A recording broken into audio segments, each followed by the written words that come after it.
Well, greetings and salutations, everybody. Welcome to the best damn movie-related show on the planet Earth, the John Campea Show, coming to you from right here on my YouTube channel. I'm, of course, your host, John Campea, and it is an awesome honor and privilege, as it is every day, to have you, my international friends, gather around the virtual water coolers. We talk about our favorite things in the world, movies, movie news, and all sorts of good stuff. And you can't be talking about all that sorts of good stuff with the one and the only Mr. Robert Meyer Burnett. Robert, how you doing, sir? John, I am just doing tremendously well today. I mean, I have nothing more to say other than that. I don't know why. It just seems like it's a terrific Tuesday, John.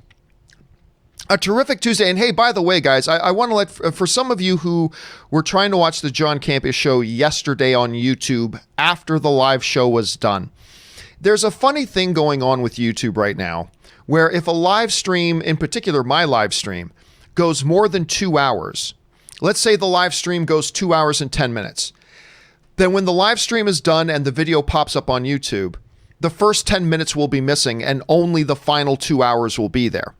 Well, yesterday's show went 3 hours long. We did a 3-hour run yesterday.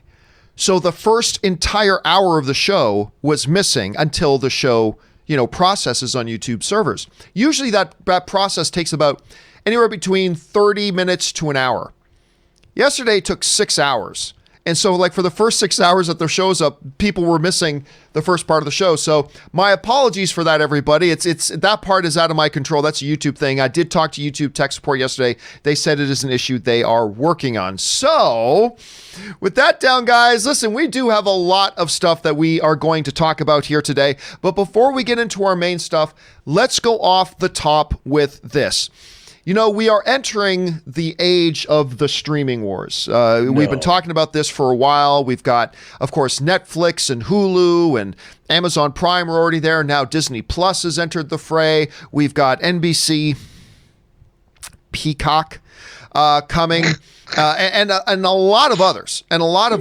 Of course, one of the big Prime ones that everybody has been talking about and waiting to see is, of course, HBO Max. That's the one. And the question has been, when are they actually going to launch this thing? They just keep saying soon. Well, now we know when HBO Max is going to launch. According to the site, HBO has now officially said that they are going to be launching on May 27th. So May 27th is when HBO Max is going to launch. Now, here's the details on this. The subscription streaming package with some 10,000 hours of content out of the gate will debut on May 27th in the U.S., priced at $14.99 monthly, the exact same price as HBO Now. Warner Media announced the launch date Tuesday after earlier running online ads with the info. HBO Max, with the tagline, "Where HBO meets so much more," will include all the programming from HBO. That's key. It will include all the programming for HBO. So everything you get on HBO, you'll get on HBO Max.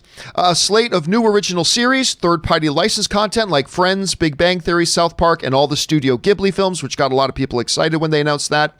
From Warner Brothers, movies from Warner Brothers, and new line like Joker, Suicide Squad, Wonder Woman, Matrix, Casablanca, Wizard of Oz. Also content from CNN, TNT, TBS, True TV, Turner Classic Movies, Cartoon Network, Adult Swim, Crunchyroll, Rooster Teeth, and Looney Tunes, as well as HBO original series and movies and things like that, and on and on and on. So they're coming out of the gate. They're coming to the gate hard and heavy, which is wonderful. On many levels, it's absolutely wonderful, because right now, with everybody in quarantine and lockdown, we're always looking for more entertainment options at home, more streaming options at home that we can watch to help pass the time, help us get caught up on some good stuff. So, Rob, this is great. This is great. But it brings up one question for me. And look, let me be clear about this. I'm excited about HBO Max. I think it looks great. And I think, getting all that content and the original stuff they want to do, wonderful. In the midst of all that wonderfulness, though, I do have a question.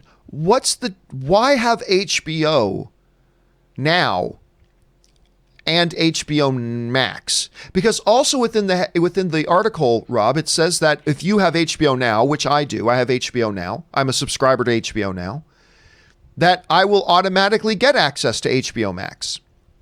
So if you have HBO Now that has all the HBO stuff at $15 a month, And then you have HBO Max that has everything HBO now has, plus a bunch of other stuff, and it's also $15 a month. Two questions. One, why not just keep it all under HBO? Like, what's with the launch? Why not just add a bunch of things to HBO Now?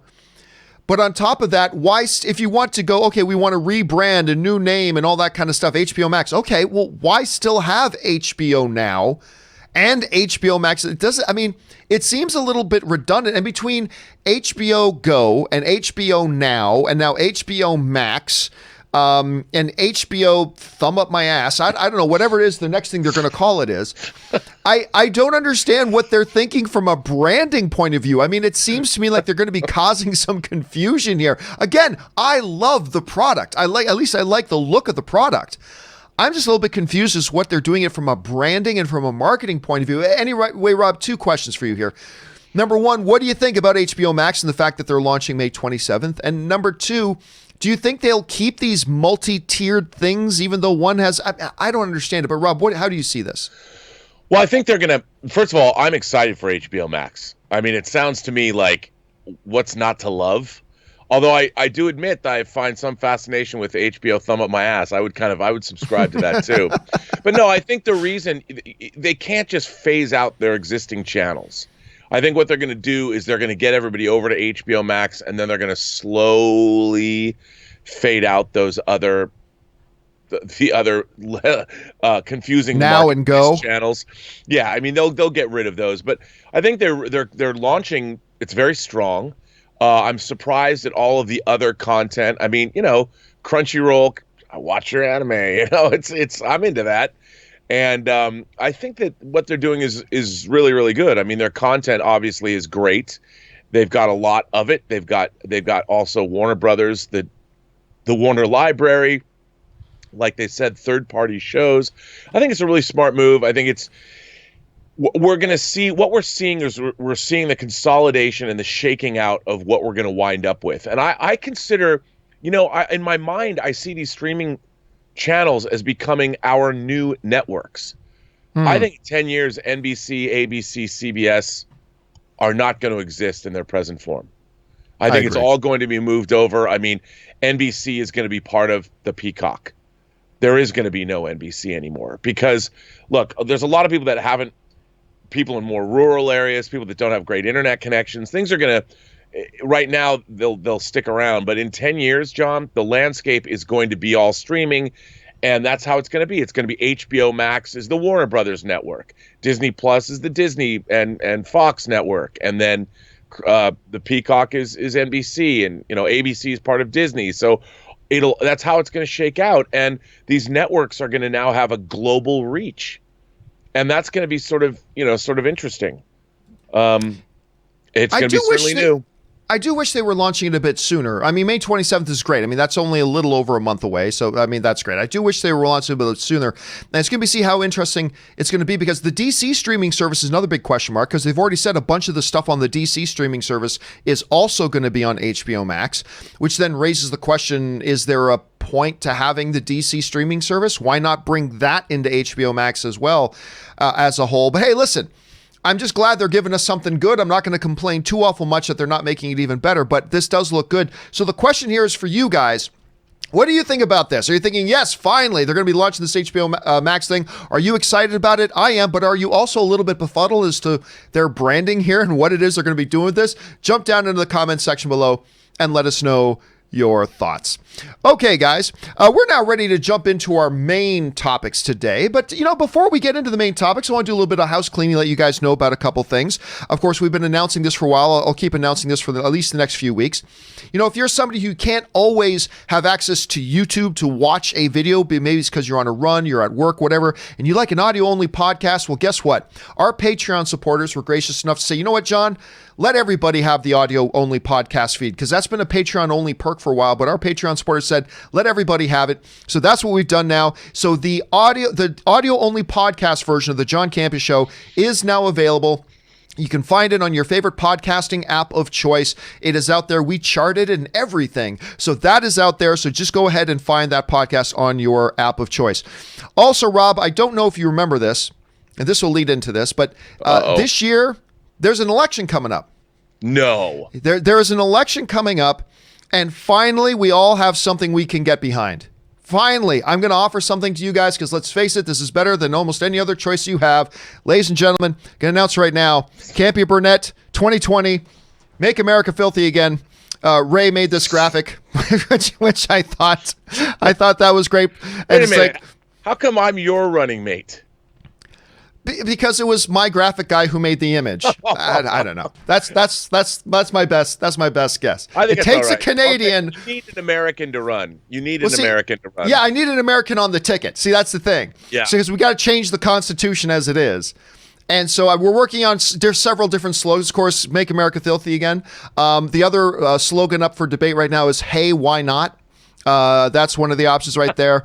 And one of my favorites, it takes a Canadian to fix the American problem. But I don't know. Curling a national sport when we win. We'll make curling. I've never curled in my life, by the way. I will make curling the national sport. Every high school will be required for their kids to play hockey in 4th grade moving forward.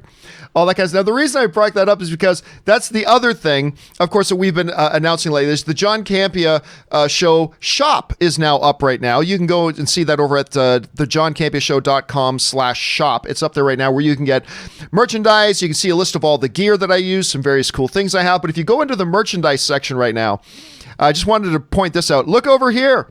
We got you can get the campaign rolling, everybody, by getting your official Campea Burnett 2020 official merchandise. So there it is. So I just love the image that Ray made. We'll probably win. We're going to win because you are going to bring back your old dance crew together, and you're going to teach me some moves, and we're going to go out on the road, and we're going to play malls. We're going to play outside of closed movie theaters, socially distanced, of course. Of course. We are going to break dance for America. That's right. It'll be the best campaign rallies you've ever seen. We'll bring the cardboard boxes. It'll be awesome.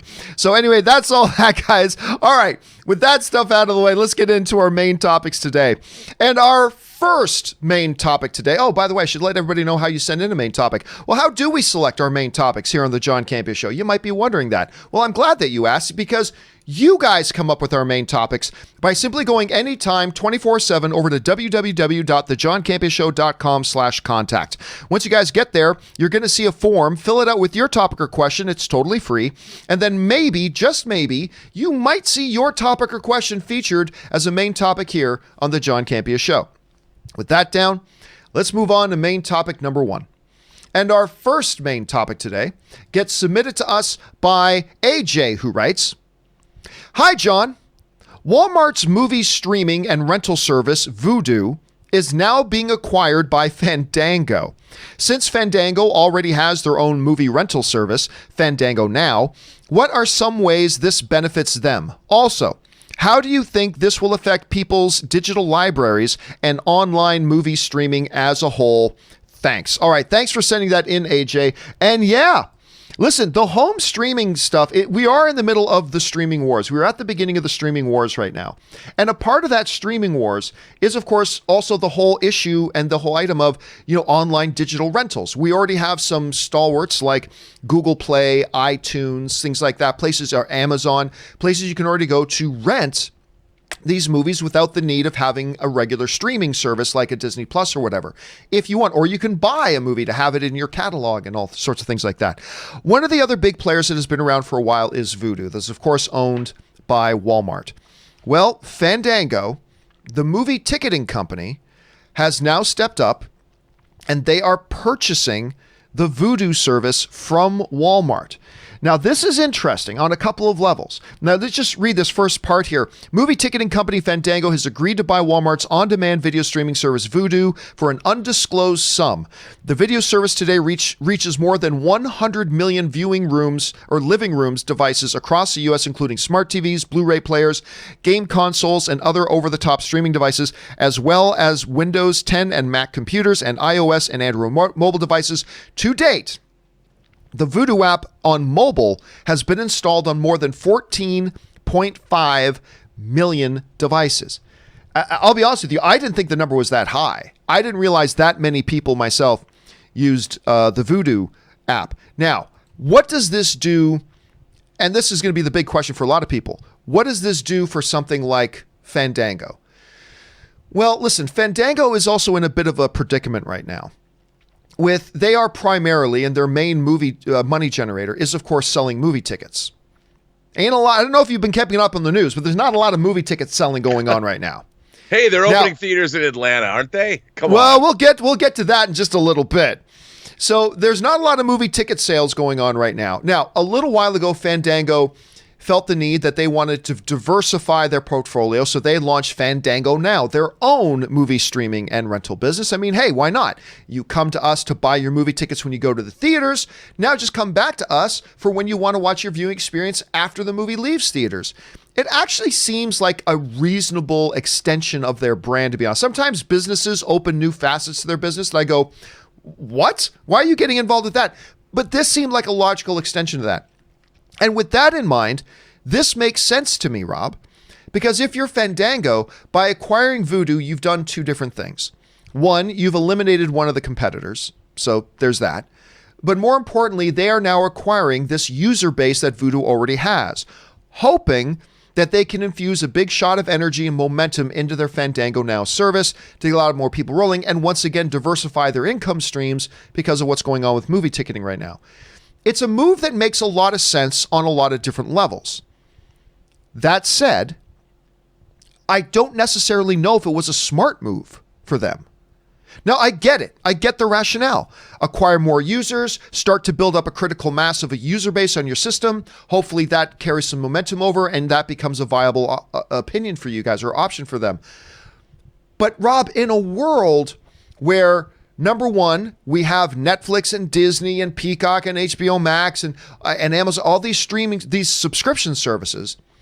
On top of that, you already have huge established competitors in the on-demand rental sector with Google Play, iTunes, Amazon Prime themselves, things like that. It's already a really stocked area. Yeah. And it's going to be difficult to pry people like me, Rob, I'm a Google Store guy. I'm very comfortable using the Google Play Store. I'm not about to change out of using the Google Play Store. And there's a lot of people that are very comfortable and have used iTunes for a long time. And that's how they buy their media. So it's an interesting move. I think it makes a lot of sense. I get it. But I don't know if ultimately in the long run, it's going to work out for them in this space. Rob, this is a really interesting move on their part. How do you see this breaking down? Well, again, it's tough. This kind of consolidation does not surprise me. And I keep being asked, I do not, as you know, I'm Mr. Physical Media.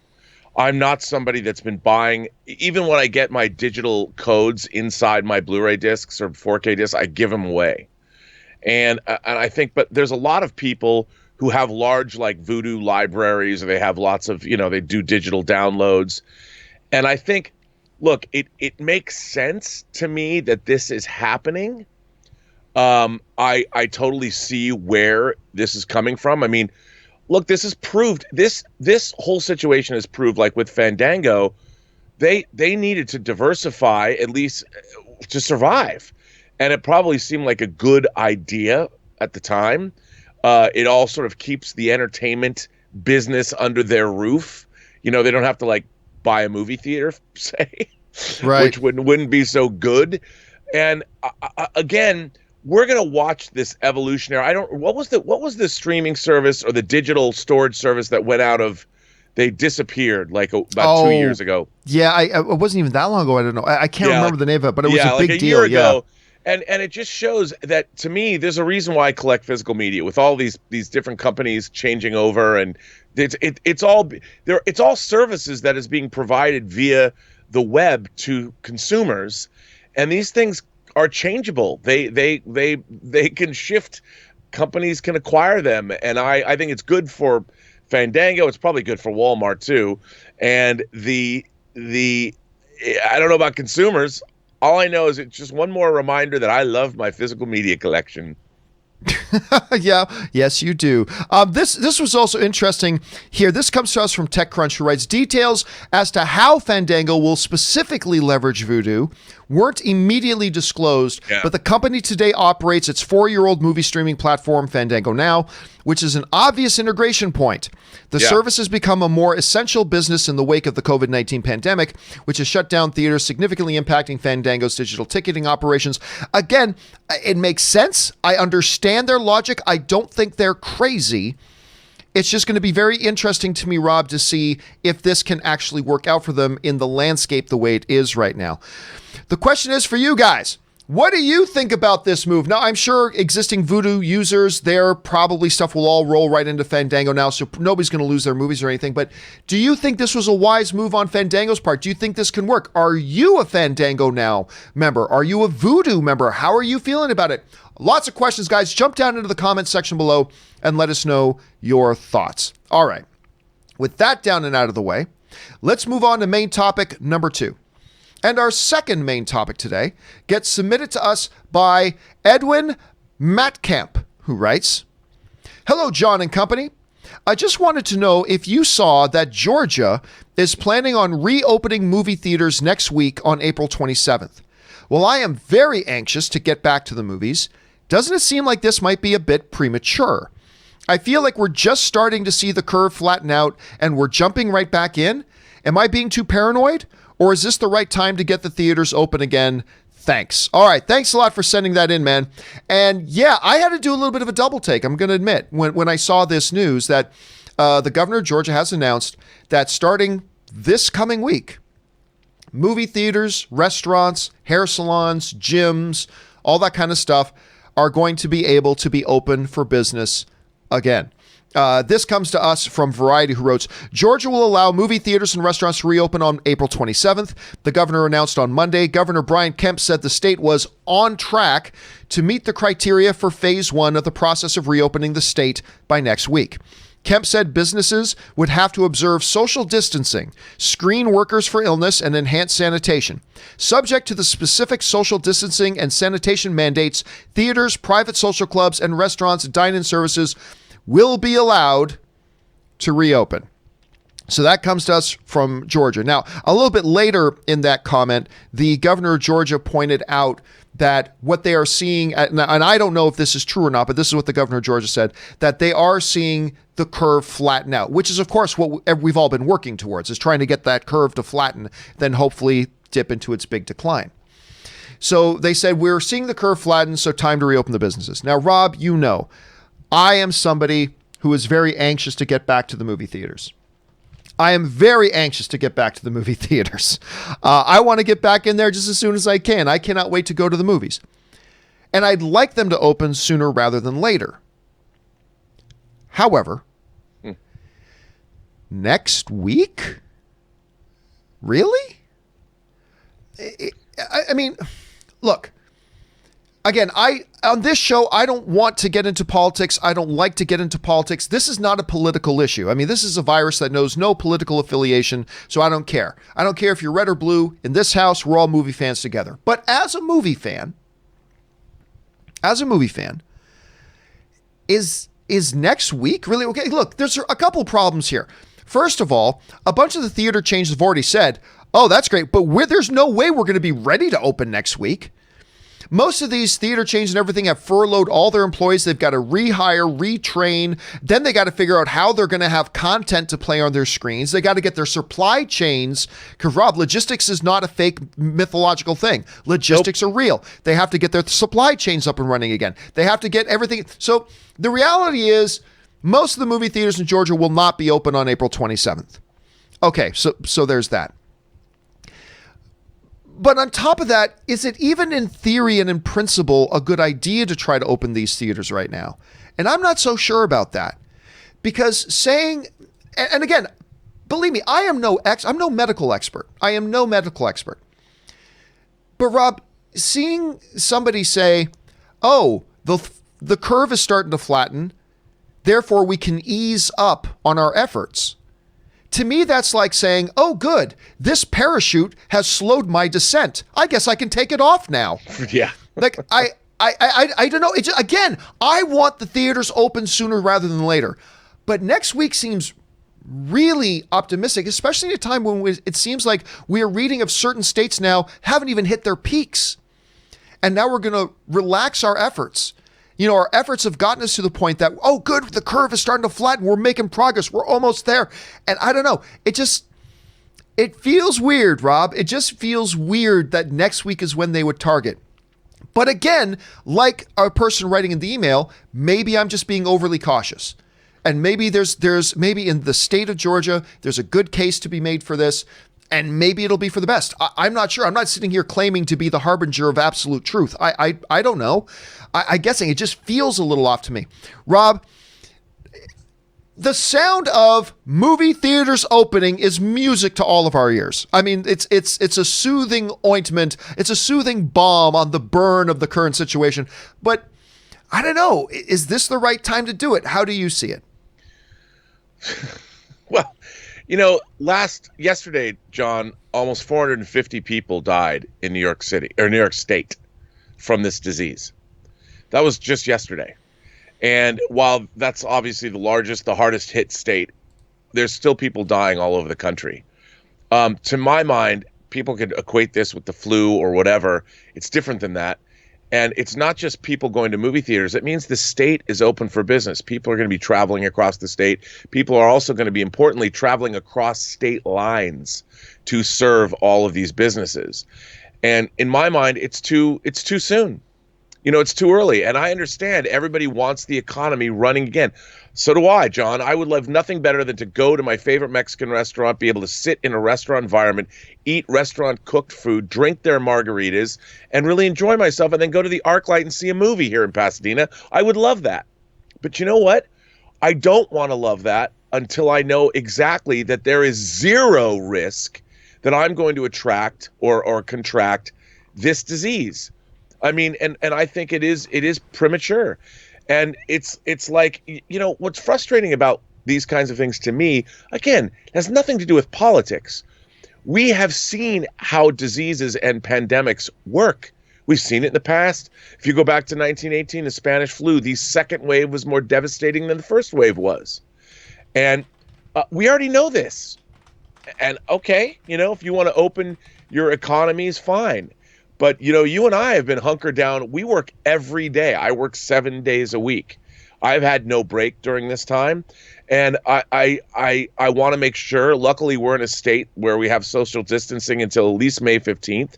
And we'll see what happens. But like you said, I just think this is premature, especially movie theaters, which are public spaces where you're enclosing a bunch of people in a room. No matter how far away you are, people still have to go to the bathroom. They're still going to buy refreshments. It's not like every time you step up to get your popcorn, they're going to wipe down those counters.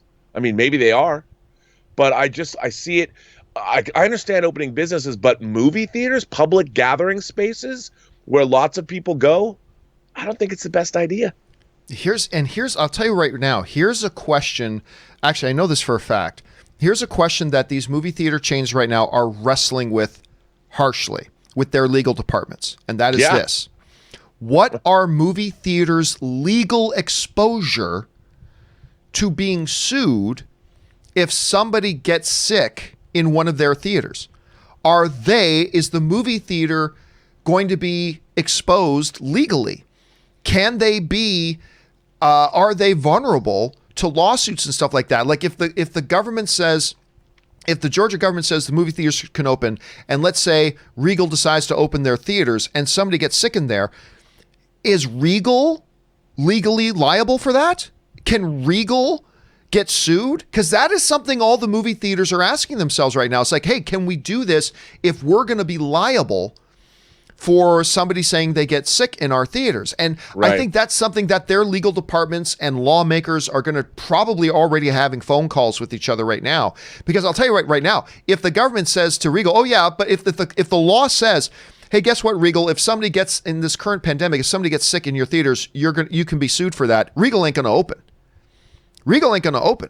Yeah. If that's the case. So there's so much work that needs to be done in clarifying whose legal responsibility is it, what type of time frame do we need, all this kind of stuff. There's a lot to go into getting everything reopened. but I do want them open. I'm not going to lie. I want them open. Too. I do, but you got to be open smart. So listen, the question here, guys, is for you. What do you think about this? Most of you are probably like me. You are just itching to get back into the movie theaters. I know I am every single day. But is next week the time, or do we need a little bit more time? I mean, I've been thinking July is optimistic. Let alone April 27th. But I know maybe you guys see some good pros for this. I want to know your thoughts. Jump down into the comments section below and let me know your thoughts. All right. With that down, let's move on to main topic number 3. And our third main topic today gets submitted to us by Diamond Dog's Puppy, who writes, "Hello, John.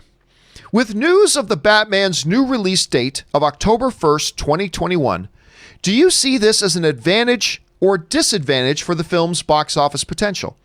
This will be the first live-action Batman film opening outside of the summer season. Does Warner Brothers see this film as another Joker-level success? Thank you, and have a great day." All right, thanks a lot for sending that in, man. And yes, this kind of broke yesterday, right at the tail end of us doing the John Campea Show. But Warner Brothers has announced that the Batman has been moved. Matt Reeves' Batman release date has been moved. Now, before you get too concerned, it hasn't actually moved by all that much. I think in total, it's like 13 weeks that it moved. 13, maybe 14 weeks that it's moved. So it's not a staggering move like, say, the Fast and the Furious 9 move was, which was like an 11-month move or something like that. It was only about 12, 13, 14 weeks. So it's not bad. And Rob, both you and I agreed yesterday that this was probably less of an issue of Batman needing more time as it was, this is a result of Warner Brothers doing a reshuffling of their entire thing, so certain things have to move. Yeah. And it's probably more of a case like that. Now, as far as how can Batman perform in an October release date? And could Warner Brothers be looking at Batman as a Joker-level success, possibly? Well, here's this. Before Joker ever hit $1 billion, a Batman film hit $1 billion. Now, it was a Christopher Nolan Batman film, but Batman was ahead of that. Joker, as great of a character as Joker is, and I am not besmirching the greatness of the Joker character, but Joker is a secondary character in the Batman universe. There is Batman, and then there's all of his characters. So that does not mean that this Batman movie will make $1 billion, but it means that it has the potential to far exceed what the Joker movie did. And that feels weird to say because Joker, as we said, is a $1 billion film. But I think that the potential is there for a Batman film to far exceed it. Maybe it will, maybe it won't. I mean, Justice League had the potential to be a $2 billion film, and look how that turned out. But whatever. The point is, yes, it has a potential. Now, how well can it do in October? I'll tell you what, I think it can do exceedingly well in October. I think October could be a great kind of release date for a movie like The Batman. Now, am I a little bummed out that we're going to have to wait like 3+ more months for the movie to come out? Yeah, I'm a little bit bummed. You know, October 2021 is a good distance away, so that's fine, whatever. It's still, at least it didn't push it back into 2022. So, do they see it as possibly being as big as Joker? Yes, they do. Can Batman succeed in an October date as opposed to a summer release date? Absolutely it can. But of course, Rob, it's all going to come down to how good is the movie and how good is their marketing campaign. Because if they have a crappy marketing campaign and the movie's bad, well, all this is just academic. It doesn't matter anyway. But I mean, if this movie's great and have a great marketing campaign, I think the sky's the limit. Rob, you're looking at this.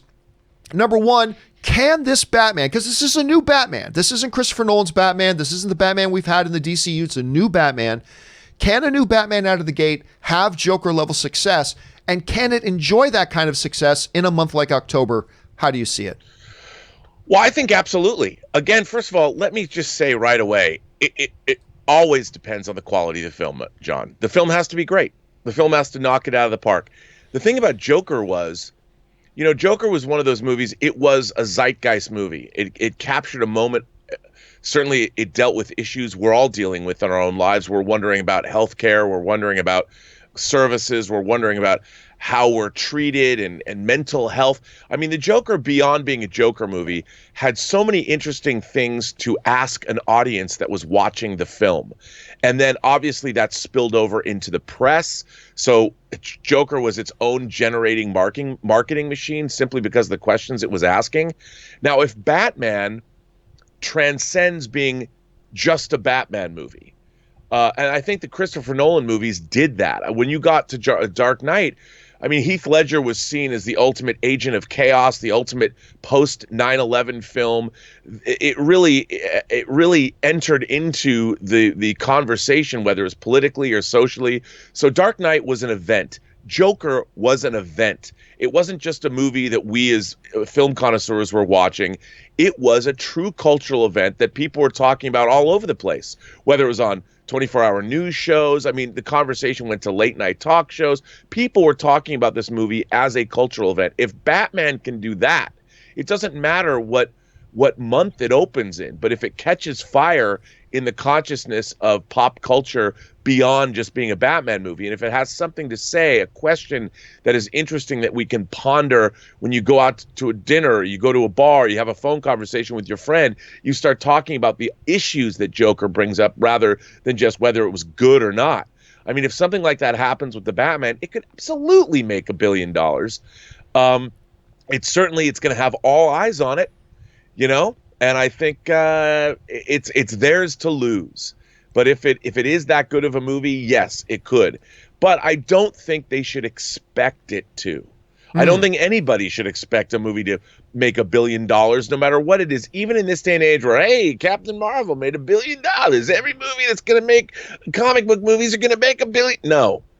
You know, Hellboy would like a word with you. Yeah, and you got to look at the movie and go, okay, how much did this movie cost to make? Let's say it costs $200 million.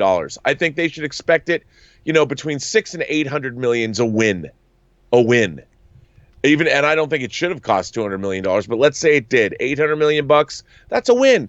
Might not be as profitable as you want, but you can't. I mean, I think this thinking, and I know it's permeating the entertainment business. Everything has to make $1 billion. That's ridiculous. It's ridiculous. You can't expect every superhero movie to make that much money. $1 billion is still very special, John. I agree. I completely agree. And listen, they've got a tremendous world-class actor in there right now who, speaking of Christopher Nolan, is going to be in Christopher Nolan's next film, Tenet. We got a tremendous world-class director. I still wish it was Ben Affleck directing it, but if it's not Ben Affleck, I love the idea of Matt Reeves directing it. There's a lot of things going in its favor. We're just going to have to wait and see. Question here for you guys is this. What do you think about this? Do you think this Batman movie carries the potential to reach those Joker levels or higher? Do you think it could succeed in a month like October, like as a traditional summer movie? What do you guys think? Jump down into the comment section below and let us know your thoughts. All right. With that down and out of the way, let's move on to our fourth and final main topic today. And our fourth and final main topic today gets submitted to us by Clubber T. Lang, who writes, Hey, John, the Hollywood Reporter is stating that the Batman has moved to October 2021, just a week before Uncharted is due for release. With all the behind-the-scenes issues and the Batman conservatively making $60 to $180 million in its second weekend, is Uncharted doomed to the video movie curse before it has even been released?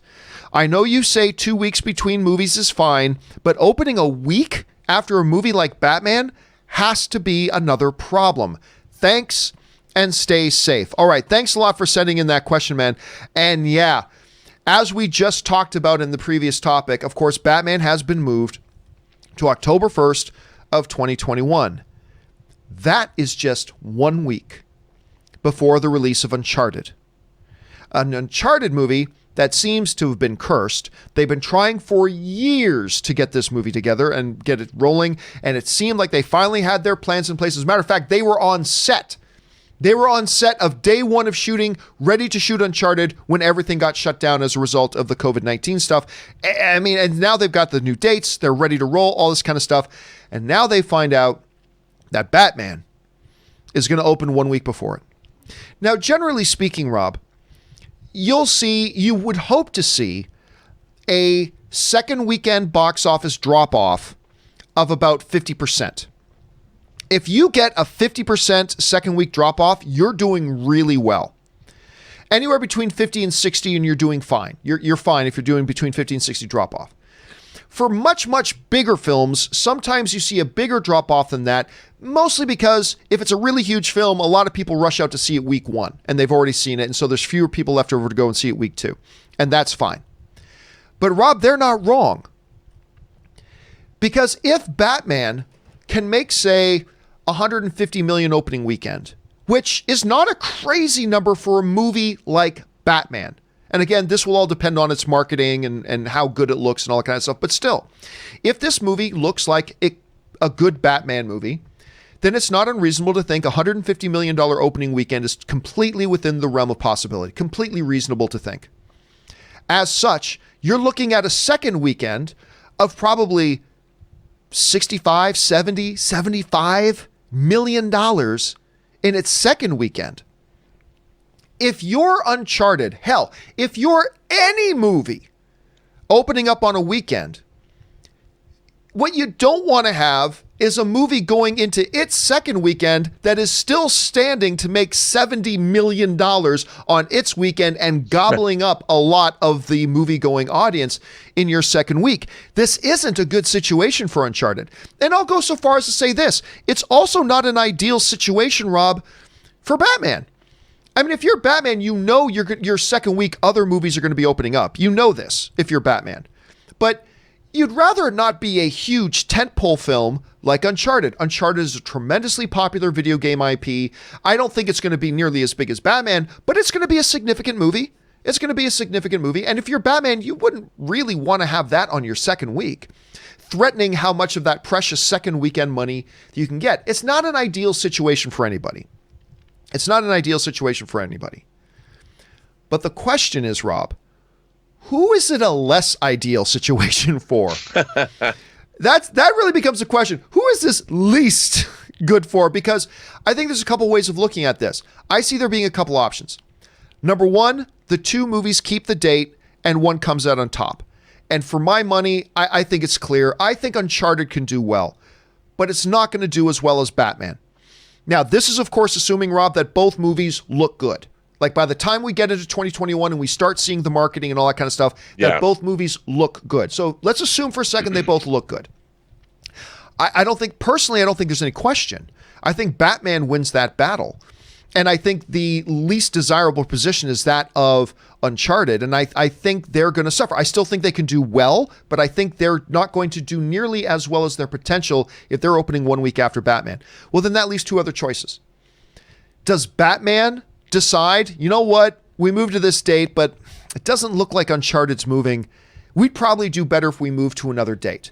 I mean, we'll beat Uncharted, but Uncharted will do more, we'll do some damage to our box office, and we're going to move to another date. Or Uncharted goes, holy crap, no one's going to come to see our opening weekend if Batman's going into its second week. Heaven forbid if Batman's great.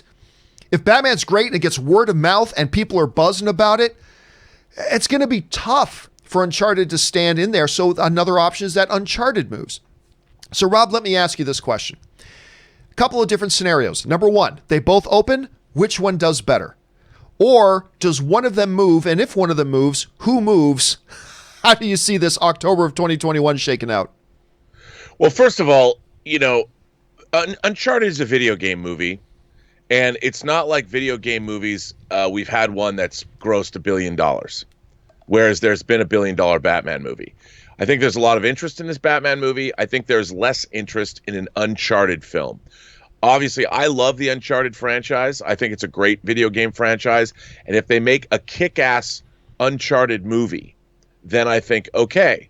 But the thing about the Uncharted franchise is it's not like it's some groundbreaking, you know, it's action that we've seen before. It's Tomb Raider-esque. It's Raiders-esque. It's something that is not, I mean, it could be kick-ass and awesome, and I hope it is.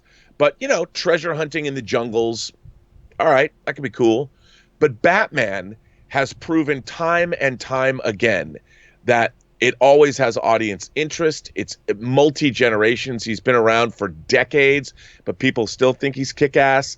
And so I think opening a movie like Uncharted close to Batman, which, by the way, is cannibalizing the audience from Batman, or Batman is cannibalizing its audience, however you want to look at it, is risky. I don't think I would want to open my video game adaptation a week after Batman. I mean, Batman himself with the Arkham games is also king of the video game circuit. So you've got gamers and Batman fans who are going to go see Batman. And I think it's a dangerous thing. However, like you said, if movies look good, if movies are good and people know they're good, if they come out with a kick-ass Uncharted trailer and they make a movie where everyone's like, oh man, I got to see that, then I don't think it's so much of a problem. It's still going to be a box office problem because there is no way that, I don't care what movie you're opening, unless it's like Endgame and 2, if a Marvel said, you know what, we just made a Secret Avengers movie and we're going to drop it on the same weekend as, then maybe, you know, Batman would be threatened, or maybe Infinity War 2, the special secret movie we made. But no other movie is going to outgross Batman its second weekend. And regardless, Uncharted is going to be hurt at the box office by opening a week after Batman opens. And I think Uncharted should move. Well, I mean, that's got to be one of the options there. So you know what, guys? I decided to make that the topic of today's question of the day, and I put it to you guys.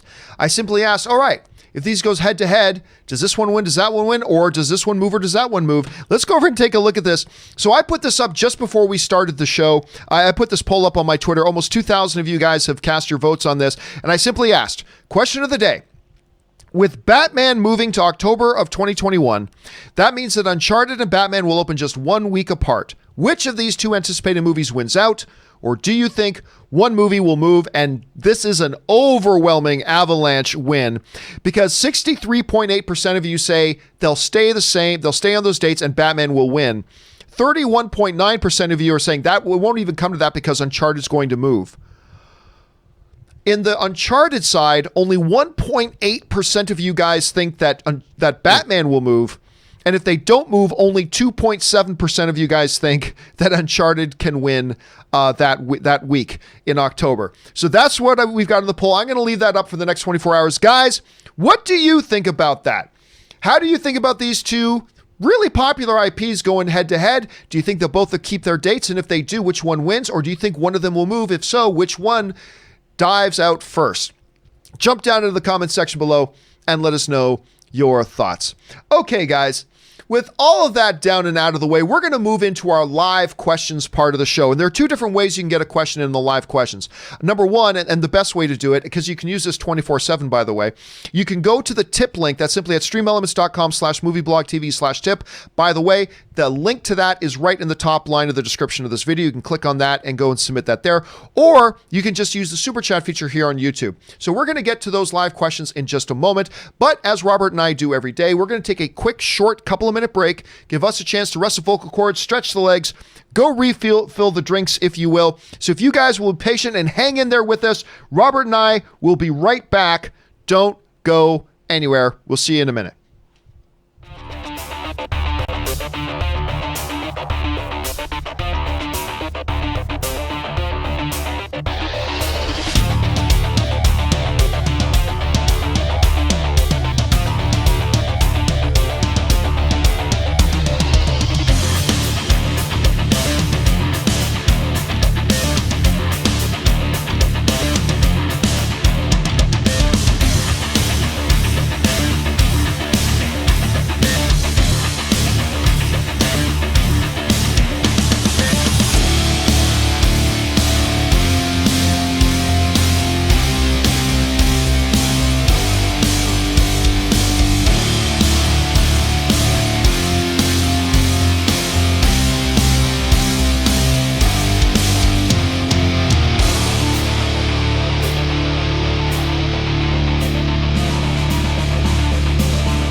Guys, and we are back. Thank you so much for your patience and indulgence as we took a little bit of a break there. But for now, let's get right into your live questions. We're going to get things started off here with the nerd Aaron, who writes, Ken, and look what you've done to Mother. She's worn out with meeting film stars, attending premieres and giving gala luncheons. Father, there's not wrong with gala luncheons, boy. Actually, it's gala luncheons, lad.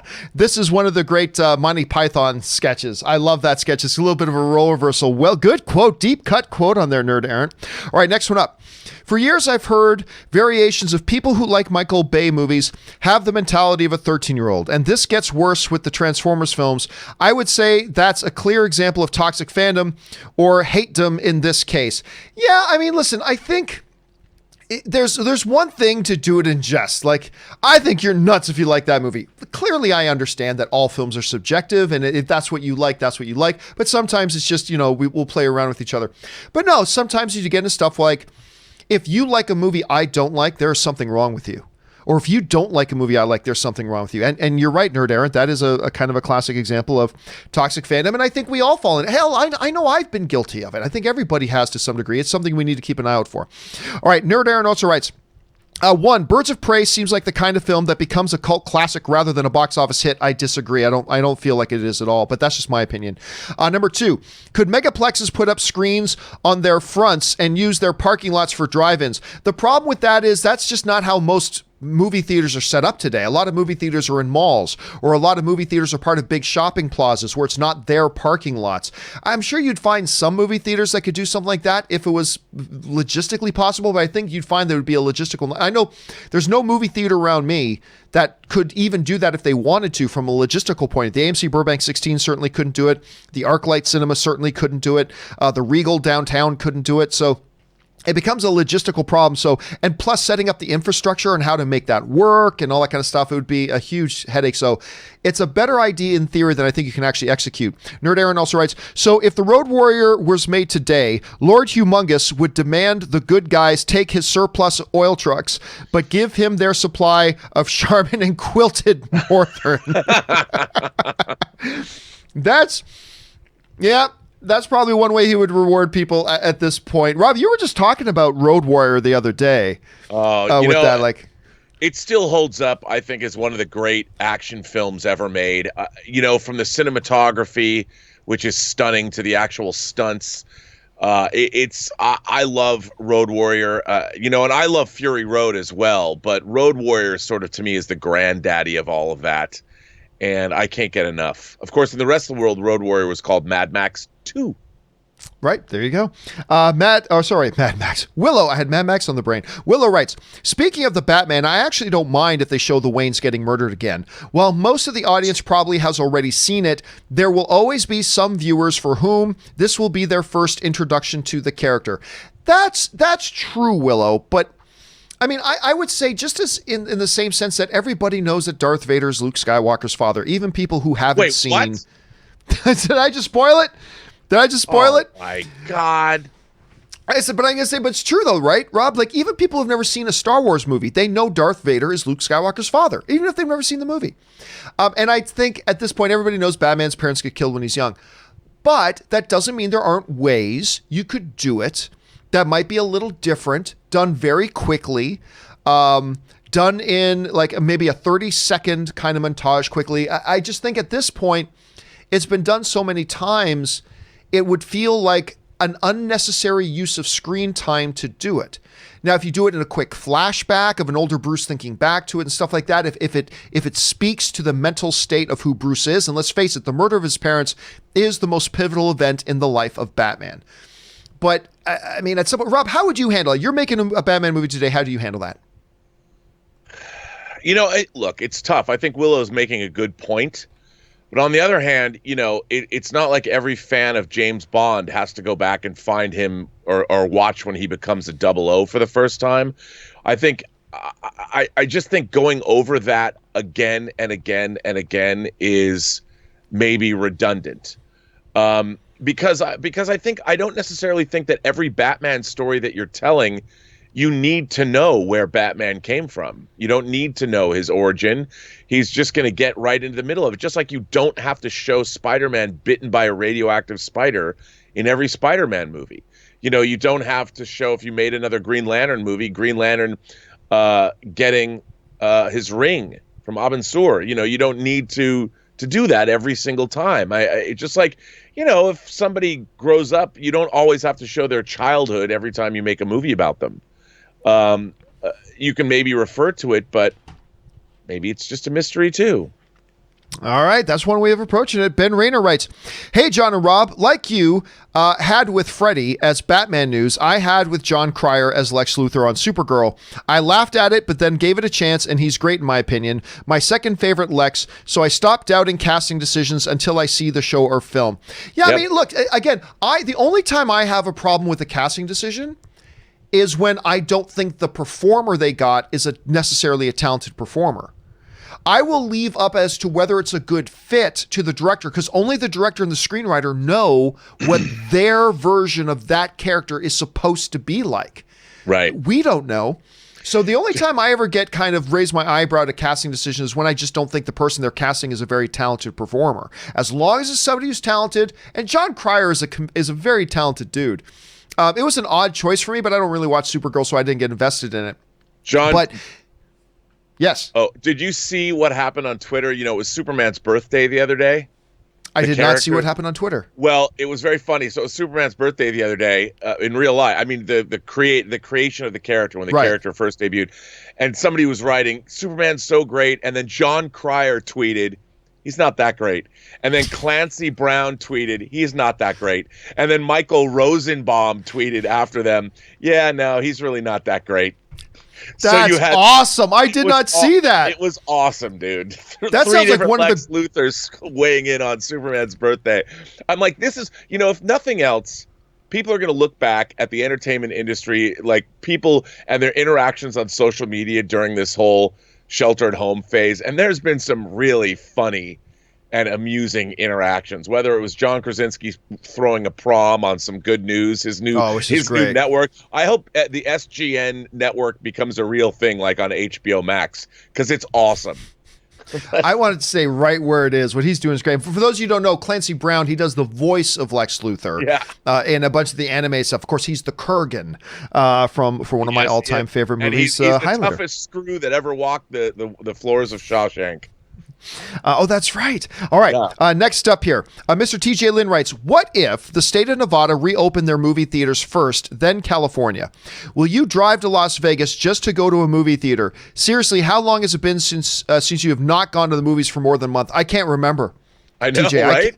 I know. I cannot tell you the last time I went this long. You'll have to go to my childhood.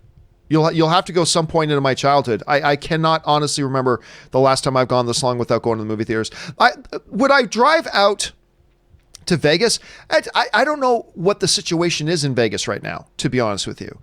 But if everything looked good in Vegas, and if like say in 5 weeks they open it in Vegas before they open it here, but the situation in Vegas looks good, they've handled the problem, blah blah blah. It's minimal risk. Yeah. I damn well very may drive out to Vegas, because for me, it's not that long of a drive. It's like 3.5 hours I can be in Vegas. I very well could drive out there. Listen, Rob, I'm telling you what, 4 or 5 weeks from now, and everything in Vegas looks good. By the way, I have no idea what the situation in Vegas is, so I don't know. But theoretically speaking, and they open a theater there before they open it in California, and they say, you know what, we're going to be playing Avengers Infinity War and Avengers Endgame on the big screen down here. Dude, I'm driving by your place in Pasadena. I'm picking you up, and we're driving out to Vegas, and we're going to go into a movie theater, and we're going to watch a movie. And I will do that if even if it's only California just opens their theaters like a week later. I'm doing that. I don't know, Rob. What do you think? I'm with you. I'll go with you because we've been sheltering at home now for over a month, and I can confidently say, and I think you can confidently say, we are free of the COVID-19 virus. We don't have it. And if we got in a car together, we're not going to infect each other. And if we socially distance from people, and movie theaters just opened, movie theaters haven't been open for a while anyway. So I would assume they're pretty disease free. And if we can get in on that first show, Heck yeah, let's go. I want to get that popcorn, that sweet, Damn sweet. right. I want to try that John Campea. How do you put Butter butter technique? in popcorn? The butter. I've never done that before. I'll do it. I'll watch the master do it and learn from. You'll be my sensei, and I'll watch it happen in front of me. I'll get my Diet Coke. Maybe I'll get some peanut M&Ms. I don't know. And we're just gonna sit there. I don't even care what movie it is, John. I don't care what movie it is. You know what? I will purposefully wear a fake long white Chinese kung fu movie beard just so as I see you do the butter I can do. Yeah, right. But is that not the? By the way, just side note, is that not the greatest move ever in movies? Like in the classic Chinese kung fu films, when the master with the super long white beard stands back, just goes. Yeah, It's like the best thing ever. It really is, because you know awesomeness will follow. Yes, you do. When the beard gets stroked, awesomeness will follow. All right, let's keep will moving here. follow. TJ also writes, some of actors you like/love that I don't like or straight up hate are The Rock and Ryan Reynolds. Yes, I saw Buried. Their acting makes me cringe every time. I feel very bad because they seem like really nice and great in real life. I wish I could like their acting. Hey, listen, I'll go well beyond. First of all, I thought Ryan Reynolds deserved an Academy Award nomination for Buried. I legitimately do. And I got to ask if you saw Definitely Maybe, because he's so good in Definitely Maybe. And I love him in The Proposal. I thought he was great in The Proposal. I like Ryan Reynolds in just about everything. Is he doing the Ryan Reynolds thing a lot lately? Yeah, he is. But he's just capitalizing on that. I think he's very good. But here's the point. The art of acting is an art. And as a piece of art, it's going to hit everybody differently. And just because I like, and I don't think The Rock is a world-class thespian, but I think he's gone from just being a wrestler turned actor to, over the years, he's become a legitimate actor. I think he is a legitimate actor that you can confidently put him in a film and know that he'll do a decent job, even just as an actor. I don't think he's a great actor. I don't think he's an Academy level actor, but I think he's a very serviceable actor on top of his world of charisma. But listen, if you watch that actor's work and it doesn't work for you, then it doesn't work for you. There's no apologies necessary. Listen, I'm sure there's some people who don't think Al Pacino's that good of an actor. It seems inconceivable, but I bet you there are. There are people who don't think Daniel Day-Lewis is all that great of an actor. It's an art, and as art, it's going to hit everybody differently, so don't feel bad about that in the least, TJ. All right, Christian34 writes, hey, John and Rob, hope all is well. So 3 of Spielberg's lowest rated movies are 1941, Always, and The Terminal. I like all 3, but if I had to choose, it would be Terminal. Hanks is great and such a sweet story. What would your pick be? Be safe. Well, I'll just tell you right now that my pick for the worst Spielberg movie is actually The Terminal.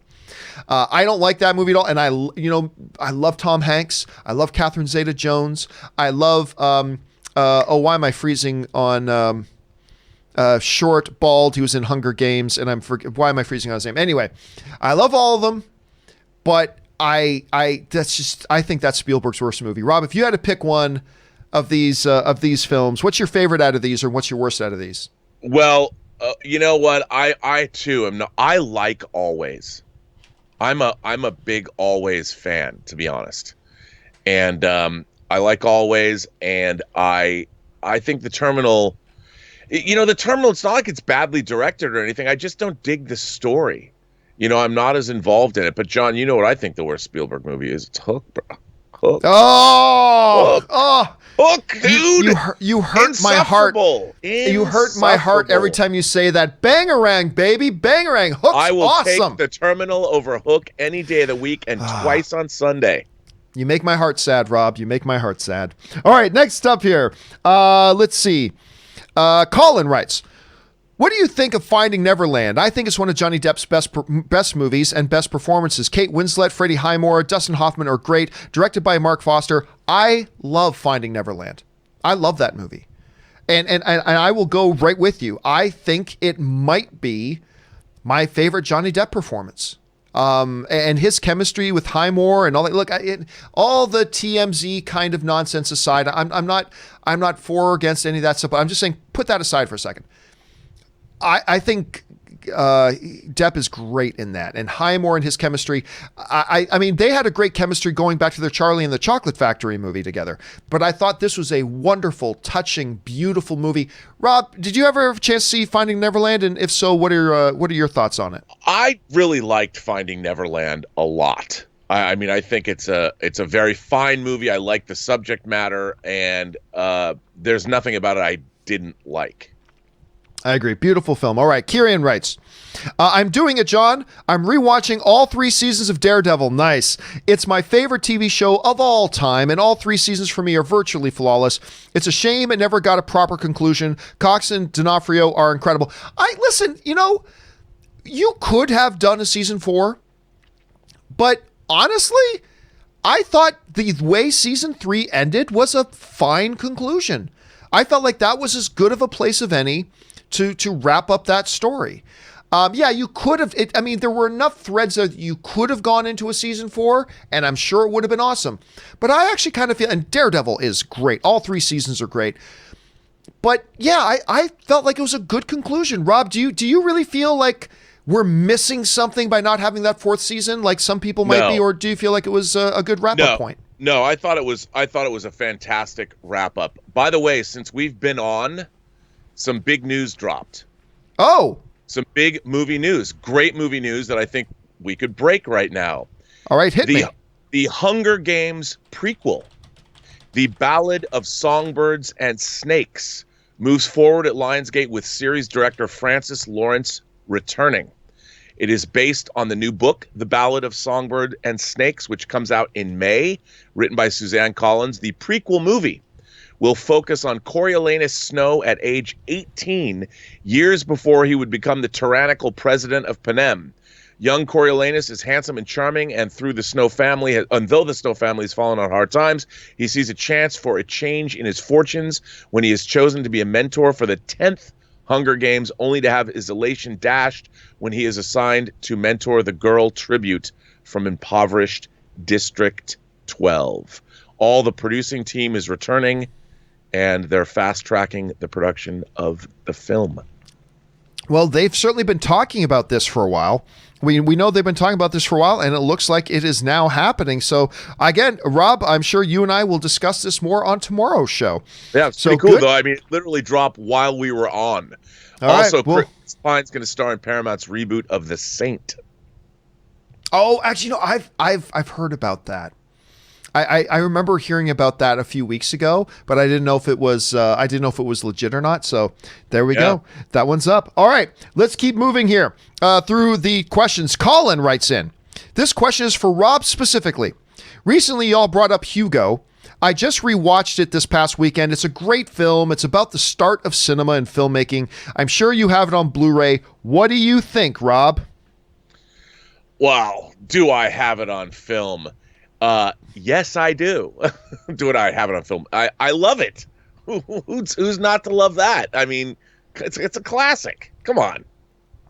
It's a great one. Even I love that movie. I think that movie's fantastic. That's a good choice. It's so good. It's colorful. Just the cinematography of it, the acting in it is great. It's just a solid movie. All right. Colin writes, I think the 1986 Hitcher movie was terrifying. I can remember where I was and what time it was when I saw it, and I was really young, but I had a good experience watching it. Rutger Hauer was pure evil in that movie. Rob, I know you like Hitcher. What do you think? Dude, that movie is so good. It's so good. And Rutger Hauer, just relentless. I mean, to me, that came out, 86? 2 years after The Terminator came out? Yeah. And it's just as much of a classic. Maybe not quite as much as The Terminator, but boy, do I love that film. And it's so, Robert Harmon directed, it's so beautifully made. The cinematography is incredible. The suspense is great. And poor C. Thomas Howell, what did he do to deserve that fate? And Jennifer Jason Leigh, oh my God. Oh, yeah. And I do miss Rutger Hauer, man. He had such a great, his voice and presence. And I mean, obviously everybody will think, when they think of Rutger Hauer, most people will think, obviously and understandably, of Blade Runner. I get that. For whatever strange, twisted reason, I will think of Lady Hawk. Can't tell you why, But I will think of Lady Hawk. Anyway, all right, next up. 50 Shades of Geek writes, something interesting. When I try to watch yesterday's show on my computer, the first hour is completely skipped, but when I try to watch it on my tablet, I can see the full show. Weird. Well, even on your computer, it should work now. I explained at the beginning of the show that YouTube's been having a processing problem with their live shows, so only the final 2 hours of the show pop up at first, but it does eventually show up, but it is a problem. They say they're working on 50 Shades. John S. writes, my mother absolutely loves the Stallone movie Oscar. Yes, I love your mom.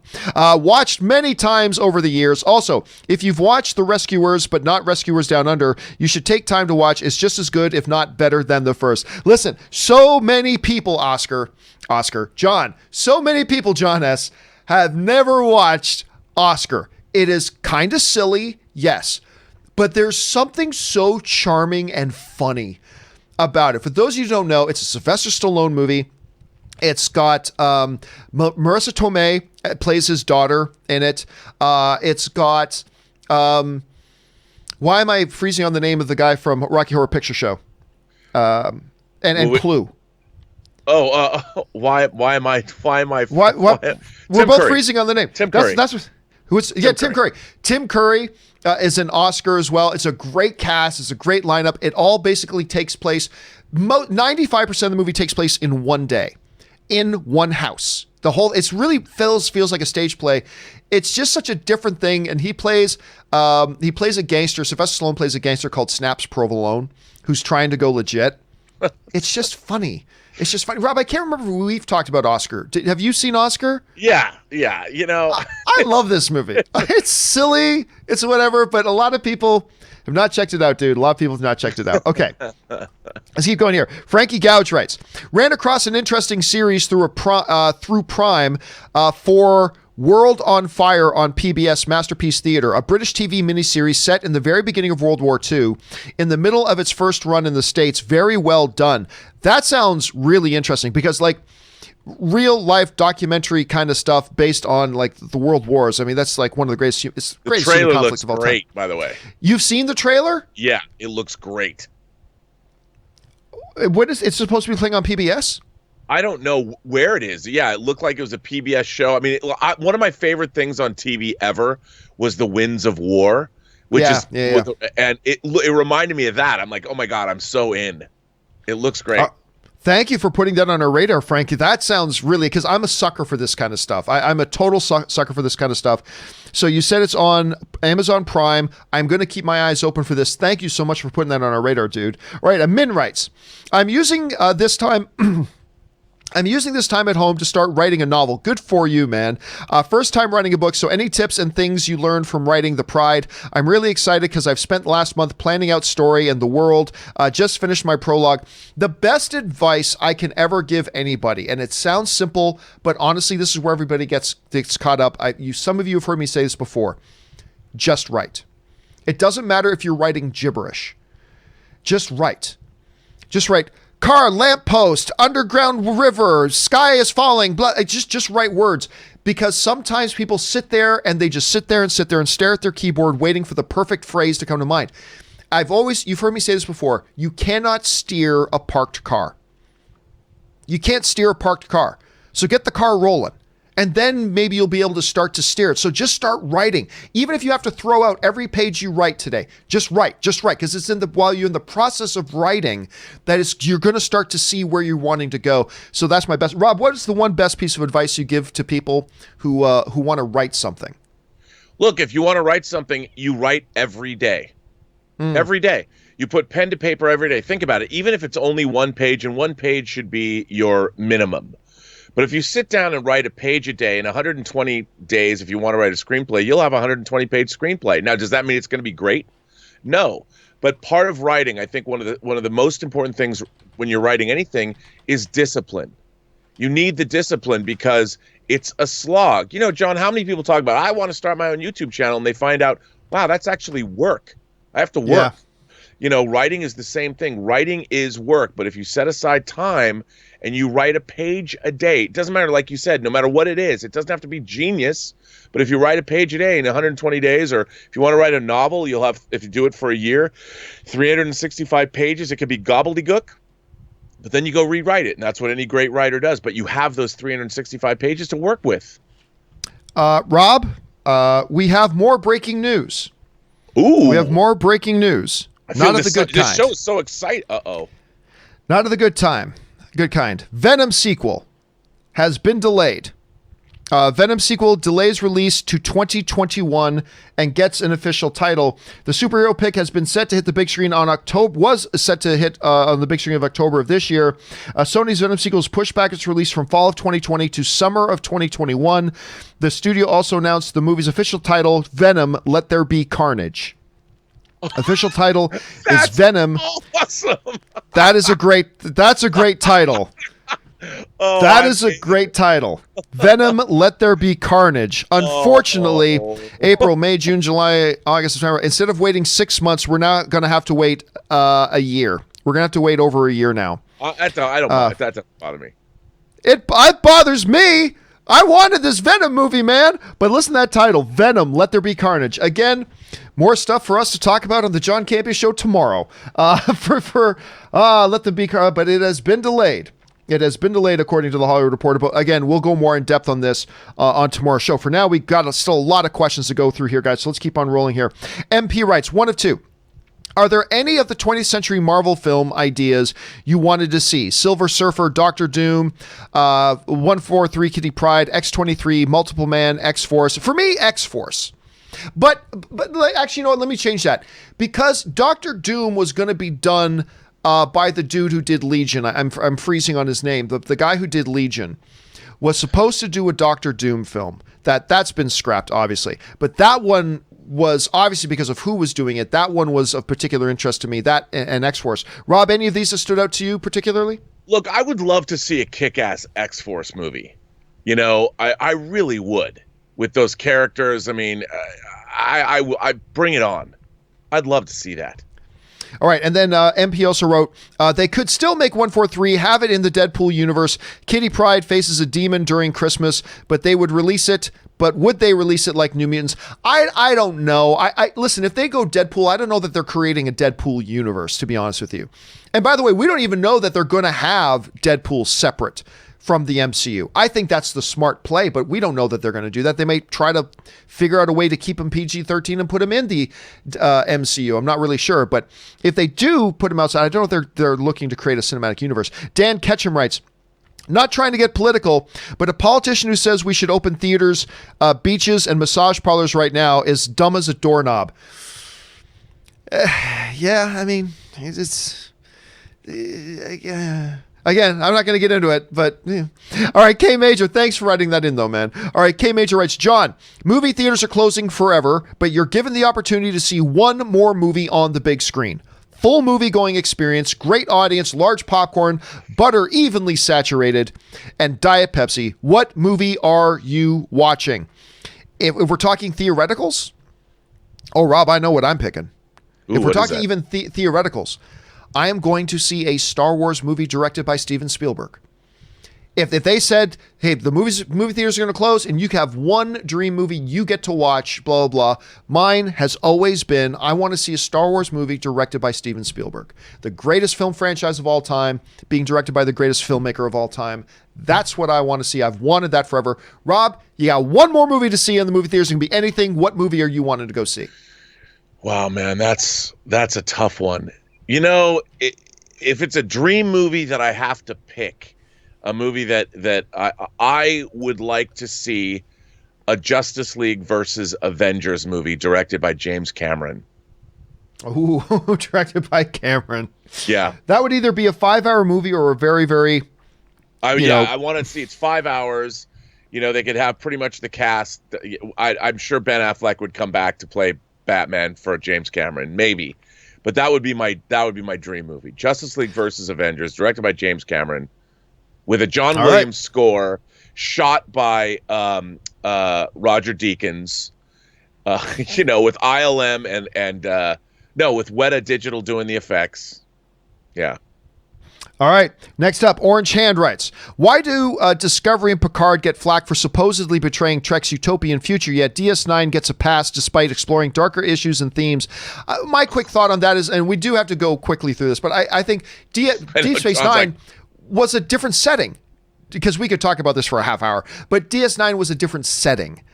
Right. I think that's a big thing. Rob, what would be your thought on that? My quick answer is that Deep Space Nine deals with people that are from the utopian Earth that Roddenberry prophesized or wanted to have happen, but they're dealing with a threat that they have to retain those utopian ideals in the face of a threat that an extinction threat from the Delta Quadrant. Or from the Gamma Quadrant, from the Dominion. So that's the whole point: is how do you retain those utopian ideals in the face of a galactic Armageddon event? And that's what they do. They retain their values, their core values, and they still combat this great evil. All right, next up, Tyler Van writes, what are some of the best Twilight Zone episodes? Well, for me, I've always talked about Stocky Tina.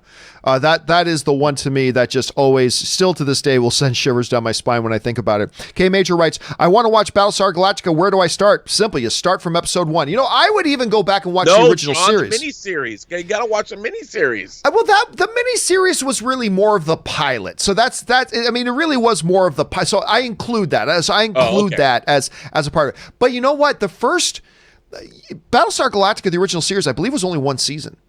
Oh, you're talking about the original series. No, we're talking about the new one, but the original series with Lauren Green was only one. It didn't even run a full season. Yeah, I would say to get a really neat perspective of how they do the mythology transfer from the old series to the new, it might, because it's a short watch, you might want to try watching the original season. Don't watch Battlestar Galactica 1980. Don't watch that. Don't. It's so bad. But just watch that original Lauren Green with Dirk Benedict, because Lauren Green was also in 1980. Watch the one with Dirk Benedict. And then move into the new Ronald D. Moore Battlestar Galactica. It's a short watch, then get into the new one. That's where you start, and it's my favorite show of all time. Ronald D. Moore's Battlestar Galactica is my favorite show of all time. So there you go. Good on you, K Major, for checking that out. 24 Savage writes, since y'all are cool, let's get Tyrese at CampeaCon. We'll get Tyrese at CampeaCon. That's right. He'll be our first signed up guest. All right, Luke123 writes, would you watch An American Werewolf in London alone at midnight in a haunted mansion on Friday the 13th if it meant you could win a lightsaber? Dude, give me $50. I'll do that. I'm easy. Give me $50 and I'll do that. We're good. We're good. But a real working lightsaber, not a lot I wouldn't do for that, my friend. Not a lot I wouldn't do for that, Luke. All right. The coolest person ever writes, here's a list of all your celebrity crushes that you've mentioned. Courtney Cox. Yep. Cameron Diaz. Yep. Jennifer Garner. Yep. Amanda Peet. Yep. And maybe Lily James. I don't know if I'd call her a celebrity crush. It's just Lily James is just... She's just, like I said, out of all the beautiful people in Hollywood, men and women, Lily James is just like one of the rare things of absolute stunning beauty and absolute stunning talent. And there are a few men and women in Hollywood who kind of fall under that category, but she's right up there. But I wouldn't call her a celebrity crush. Are there any I missed? Also, what to you qualifies as a crush? Is it simply an attractive woman or more? Oh, no. If it was simply an attractive person, then you'd have hundreds of celebrity crushes.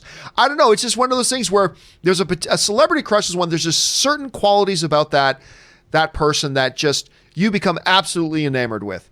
Not to the creepy stalker level, but you just become enamored with, right? Rob, what would you define as a celebrity crush? Well, I think a celebrity crush is somebody that you believe, whether it's true or not, whether you believe that they just embody everything that you love, as a person, not just the way they look, but you think that, I think Lily James, just because of the roles that she's played in the movies, her characters, whether it was Baby Driver or whether it was Yesterday or whether it was Cinderella, that she's my kind of dream girl that's, in the back of my subconscious mind, the girl that I wanted to wind up with when I was 5 years old, dreaming of princesses or whatever, that Lily James is the physical, actual embodiment of that without knowing her at all, just based on her public persona and her movie persona. That's what I think my celebrity crushes are. She could be a raging bitch. I don't know.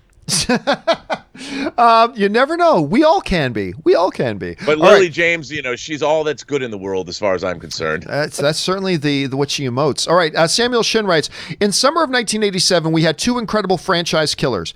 What do you think is worse, Jaws: The Revenge or Superman 4?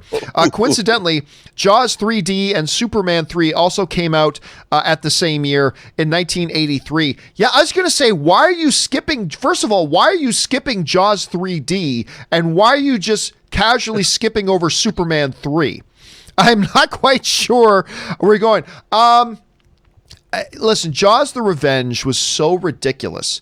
If I'm not mistaken, I think Michael Caine. Oh yes, starred in Jaws the Gary Revenge. Comes back as Mrs. Brody.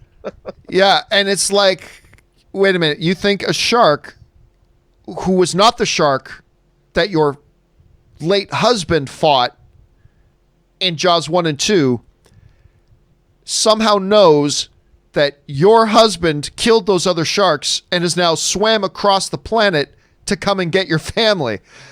I don't know, but I still got to go Superman 4 is the more ridiculous one. Rob, which one is the more ridiculous? You know, I'm going to disagree with you because at least Superman 4 they did have a message of de-arming and Superman getting rid of the world's nuclear weapons. So the problem with it was you had Sidney Furie and you had not enough money because it was a canon film. But the idea behind Jaws the Revenge, shame on them. Shame on them, John. To even try and pull that off, to perpetrate that crime against storytelling, against the world population, I've got to go with Jaws the Revenge. Although Superman 4 might be more disappointing.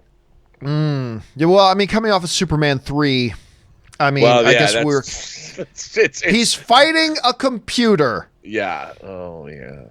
I mean, I'll never forget, there's this one part in Superman 3 with Richard Pryor where the computer traps Superman by wrapping all of its computer wires around him. And I'm thinking, they're computer wires. Can Superman not break computer wires? Is that what we're saying? Because remember, wrapped him up, Superman's like, oh no, I'm wrapped up in all these computer wires. They're computer wires. Anyway. All right, listen, last question we're going to have here with Rob because he's got things he's got to do. But Matthew Grant writes, can we just appreciate how awesome Alice Krige is? Is she the girl from It? Is she the young girl from It? She's the Borg Queen. Is she the Borg? Okay. Yeah. Okay. Very underrated actress. She has such an amazing on-screen presence. Granted, she's been in some terrible films, but she makes herself. But she herself makes them worth watching. Looking forward to Gretel and Hansel. Thanks, guys. All right. She looks great in that movie, by the way. Oh, she played the witch? She's the witch. Yeah. Okay. That would explain that. I don't remember other stuff she's been in though. What are some other things she's been in besides being the Borg Queen? She was in like Ghost Story back from the like late 70s, early 80s. She was in William Friedkin's movie The Guardian. She was like the Guardian that's also a witch. I mean, she hasn't been in a lot of stuff that I mean, she's been in a lot of stuff, but not a lot of big mainstream stuff other than Star Trek First Contact. She was the Borg Queen. All right, Rob, listen, we're past 10:30 and we know you got stuff that you got to do. And of course, we will see you back here again tomorrow. But in the meantime, buddy, where can people find you and your adventures online? Well, first, let me say, John, this was a rollickingly fun, good show. So thanks for having me on. You can find me on Twitter at BurnettRM. Find me on Instagram at Robert Meyer Burnett, or find me on my own YouTube channel, The Burnett Work, and my show, Robservations, the show about something. All right, Rob, thanks a lot for being here, man. And we will talk to you again tomorrow, my friend. All right, I'll see you then. All right, guys, that is one Mr. Robert Meyer Burnett. Oh, okay, guys, we still got a few minutes here, so let's keep right on rolling with your questions. And we're going to keep things rolling here with Patrick, who writes, greetings from Switzerland, John and Rob. On the subject of movie ratings, Good Boys was an R-rated movie in the U.S. Here, the movie had a rating of FSK 12. You can watch it at 12 years of age, unedited. I watched it, and I just can't understand the R rating. Sure, it had swearing and sexual jokes and stuff, but it's a comedy and it's all in good fun. Why is there such a big difference in our cultures when it comes to movie ratings like this? In your opinion, stay safe and healthy, guys. Listen, I'm going to say an unpopular thing here. Good Boys, which I thought was outrageously funny. I thought Good Boys was outrageously funny. It's an R-rated film.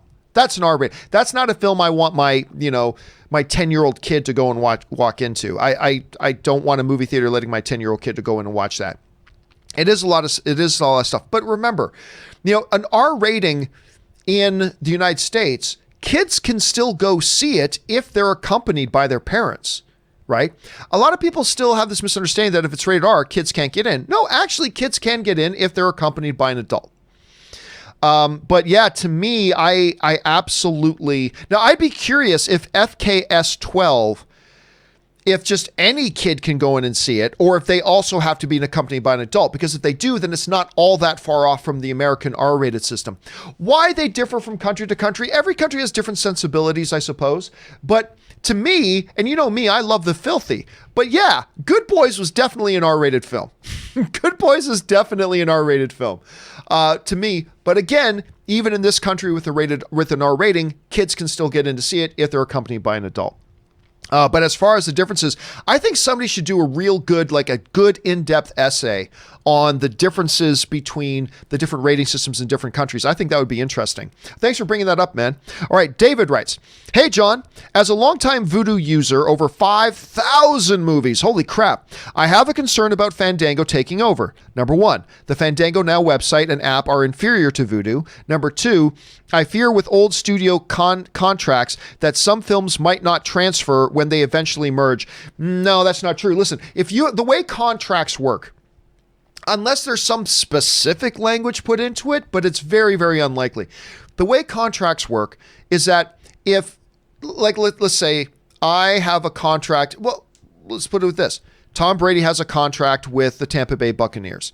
Now, he may have a no trade clause in his contract, but aside from that, the Tampa Bay Buccaneers, if they get bought by another owner, Tom Brady still has a contract with the Tampa Bay Buccaneers. It doesn't matter who owns the Tampa Bay Buccaneers. Tom Brady has a contract with the Tampa Bay Buccaneers. And so I would think that this transfer should be pretty seamless. There may be a little hiccup here and there, but my guess is, David, that I don't think you're going to have much to worry about, because if they're acquiring them outright, then it should be a fairly seamless transfer. It really should. And I think there's going to be some legal onus on Fandango to make sure that any customers of Vudu don't lose their stuff if they're now the new owners of it. Because remember, any legal liability that Vudu had, Fandango now has, because they've bought the company. So they're now legally obligated and liable for any of the contractual obligations they have. So I'm suspecting, I don't know this, I'm neither a Vudu nor a Fandango Now customer, but my guess is you're probably going to have a fairly seamless transition. Again, if one has a better interface than the other, hopefully Fandango will just improve theirs, but I think your transition will be fairly painless. At least I hope so. Let's keep our eyes close on the situation as it unfolds. Thanks for sending that in, David. All right, Porkins McPorkster writes, "Since you preach in favor of the subjectivity of art, I'd like to share an unpopular opinion regarding Comic-Con. I believe adults who cosplay are immature, childish man babies. I'd equate to playing with Barbies as an adult. Thought?" Well, first of all, that's not a subjectivity of art thing. What I would say is this: it's likened unto people who say, because here's the thing, Porkins. Saying something like that is paramount to saying that no adults shouldn't watch comic book movies. And there are people out there who say adults shouldn't watch comic book movies. To which I say, all the way back to the most ancient days of our storytelling as a species, we tell stories about the fantastical. Comic books or graphic novels are really just an extension of storytelling of the most primal and deep issues of the human condition, of good versus evil, of moral dilemmas, including and entwining into them the ideas of the fantastical, which again go back to the very dawn of our storytelling as a species. And I would say, to make the suggestion that watching comic book movies is something adults shouldn't do is, to me, a fundamental misunderstanding of what the power of storytelling is. And I think it's just a ridiculous notion that adults shouldn't watch comic book movies. To say that you're okay with comic book movies, but to say that adults should then, yeah, it's cool for adults to watch and enjoy comic book movies, but we should be limited in how we celebrate that fandom, I think is equally misguided. I think it's equally misguided. Listen, nobody blinks an eye. Listen, an adult going to Comic-Con. Now, I don't do a lot of cosplay, you know that, but an adult going to Comic-Con who wants to celebrate it by gearing up, right? Gearing up in some of the memorabilia of what their fandom is no different. And I say this as a sports fan. of some dude going to a Philadelphia Eagles game and putting on a Philadelphia Eagles jersey. It's the same thing. It's the same thing. It's a person celebrating their fandom by gearing up in some of the stuff that represents their fandom. It's the same thing.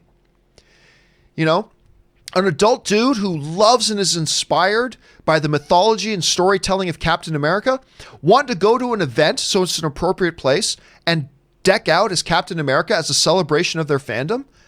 There is no difference between that and me putting on my Toronto Maple Leafs jersey when I go to a hockey game. It's gearing up to celebrate the object of my fandom. And that's it. So this is not a subjectivity of movies issue. This is not the movies. It's something completely different. We're talking about the core essentials about what fandom do. I think it's fantastic. I think it's absolutely fantastic. Look, I'm not a cosplayer myself, and that's fine. But I love it going to Comic-Con and seeing people celebrate their fandom. I love going to a Star Wars premiere or a Star Wars screening, seeing people decking out, in various Star Wars things. I love going to, a Batman versus Superman screening and seeing a lot of people deck out to celebrate their DC fandom. I think it's great. And personally, I think having a problem with this McGuire, that doesn't mean you have to enjoy it. But I think to go that anybody who does, they're immature, childish, I think that's toxic, man. You're doing something I don't like, so I'm going to label you as immature, childish man babies. I think that shows an incredible lack of imagination. I think that shows an incredible lack of perspective. I think that shows an incredible lack of understanding of what fandom is. And I think it's cherry picking and hand picking what you want to think is okay for the things you like, but not okay for other things that other people like. So yeah, I would disagree with you on a really strong fundamental level.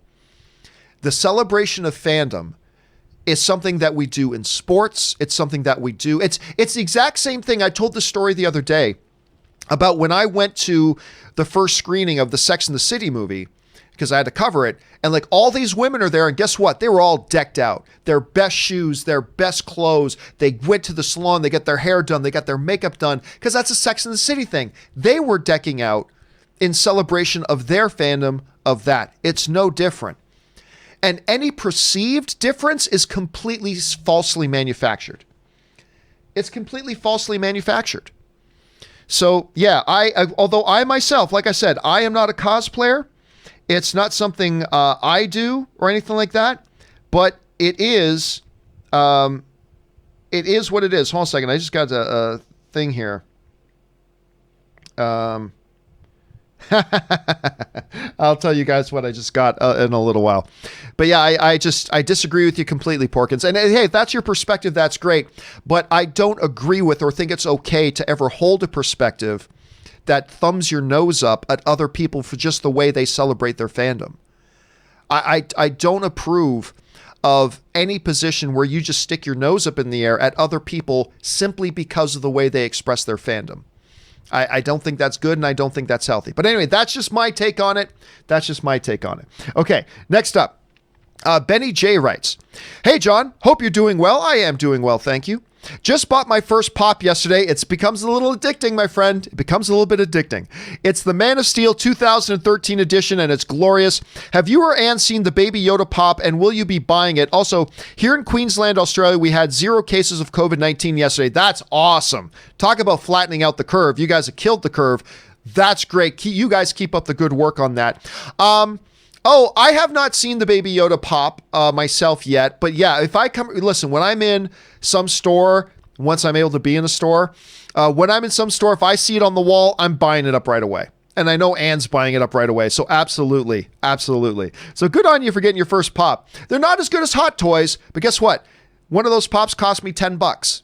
The Hot Toy is going to cost me almost $300. So that's why I only have like 4 Hot Toys. All right, Amir writes, I highly recommend a TV show called Line of Duty that's been on the BBC over the last 5 years. I've never even heard of this one.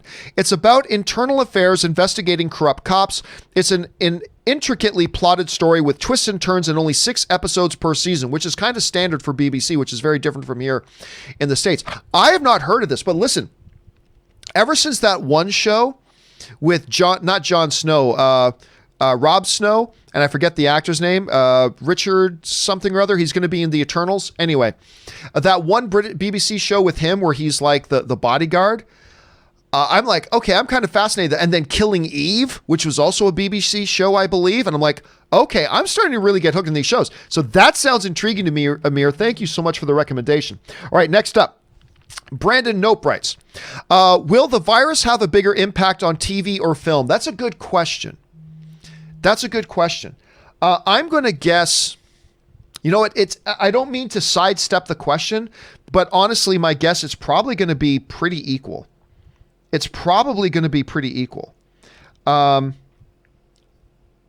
Okay, sorry.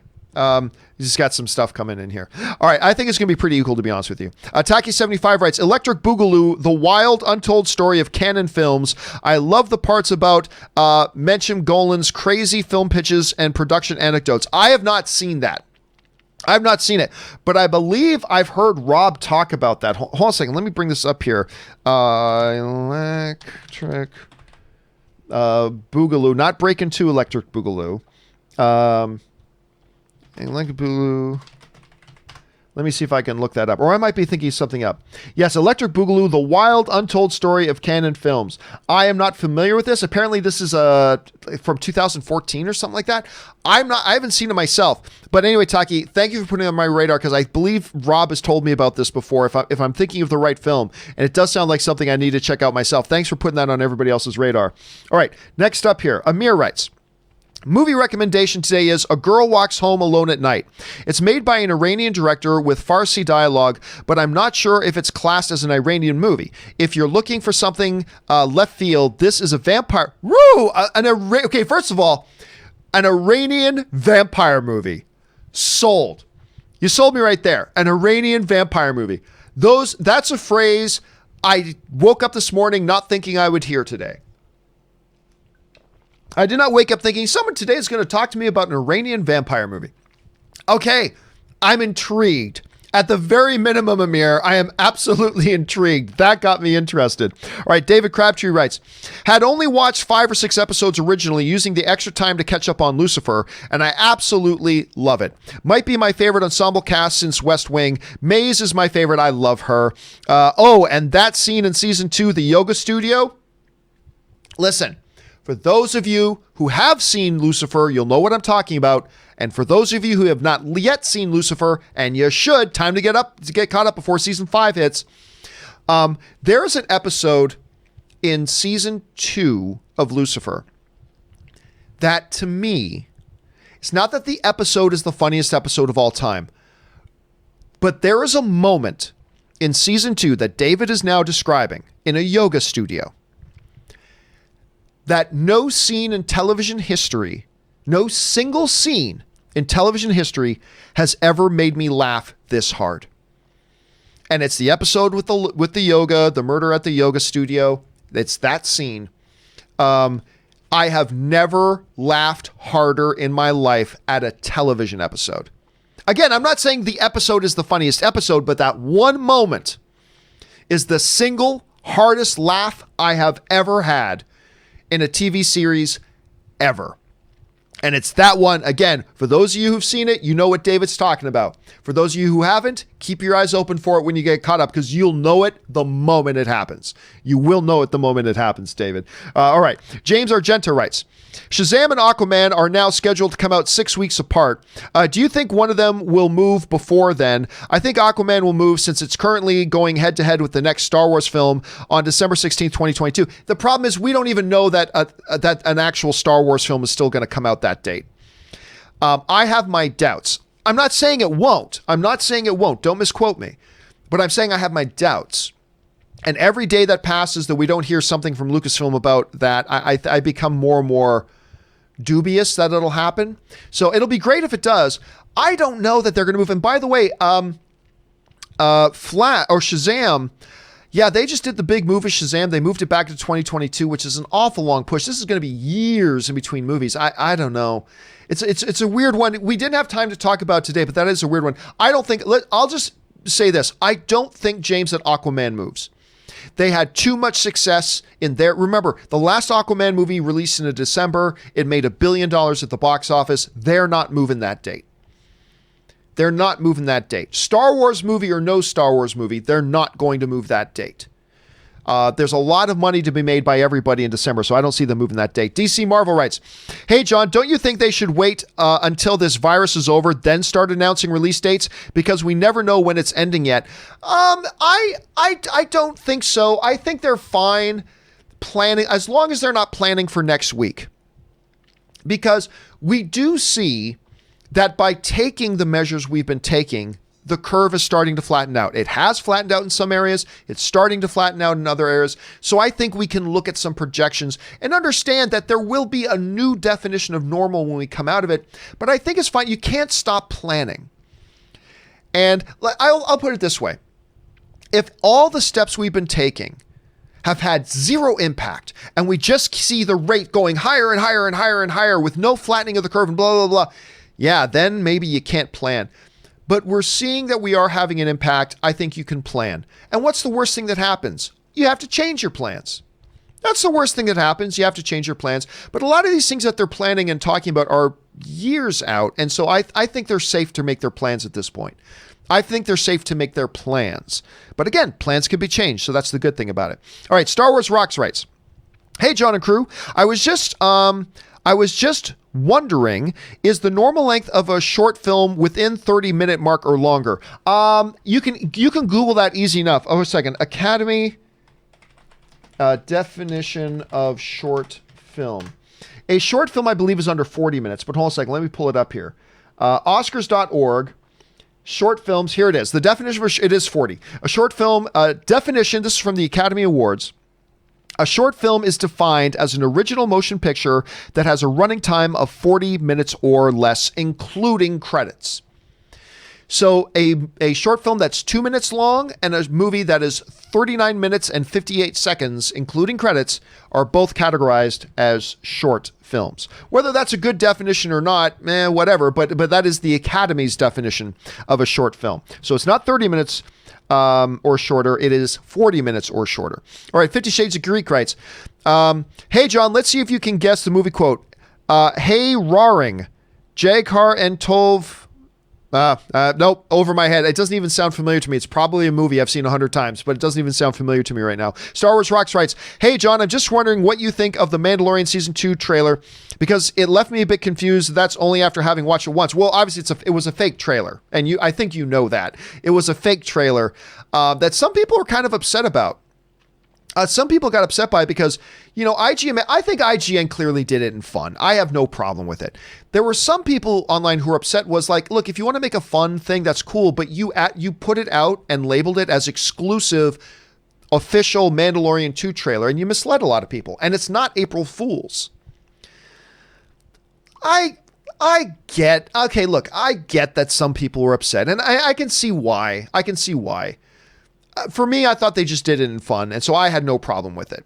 But yeah, clearly it was not a real trailer. All right, 50 Shades of Geek writes, that quote was John Candy trying to sleep Swedish in the movie Splash. Everyone's too busy talking about hiding Daryl Hannah's ass, completely ignoring the fact that Disney kept that moment in the movie. But I don't know, that falls under the category of stuff that you could probably get away with on TV. And I think that's probably their defining thing. So I think it's a different situation. But yeah, here's the funny thing. I've seen Splash at least a dozen times, and I don't even remember the line. I need to get back and watch that again. Anne's been wanting to watch that recently, so maybe I need to get on that and watch it sooner rather than later. All right, Edgar Navarro writes, non-movie related, did you see the Chargers' new uniform? I did. You know what? Nice uniforms. Normally when teams change uniforms, I'm like, ugh. Usually my first reaction is to cringe a bit.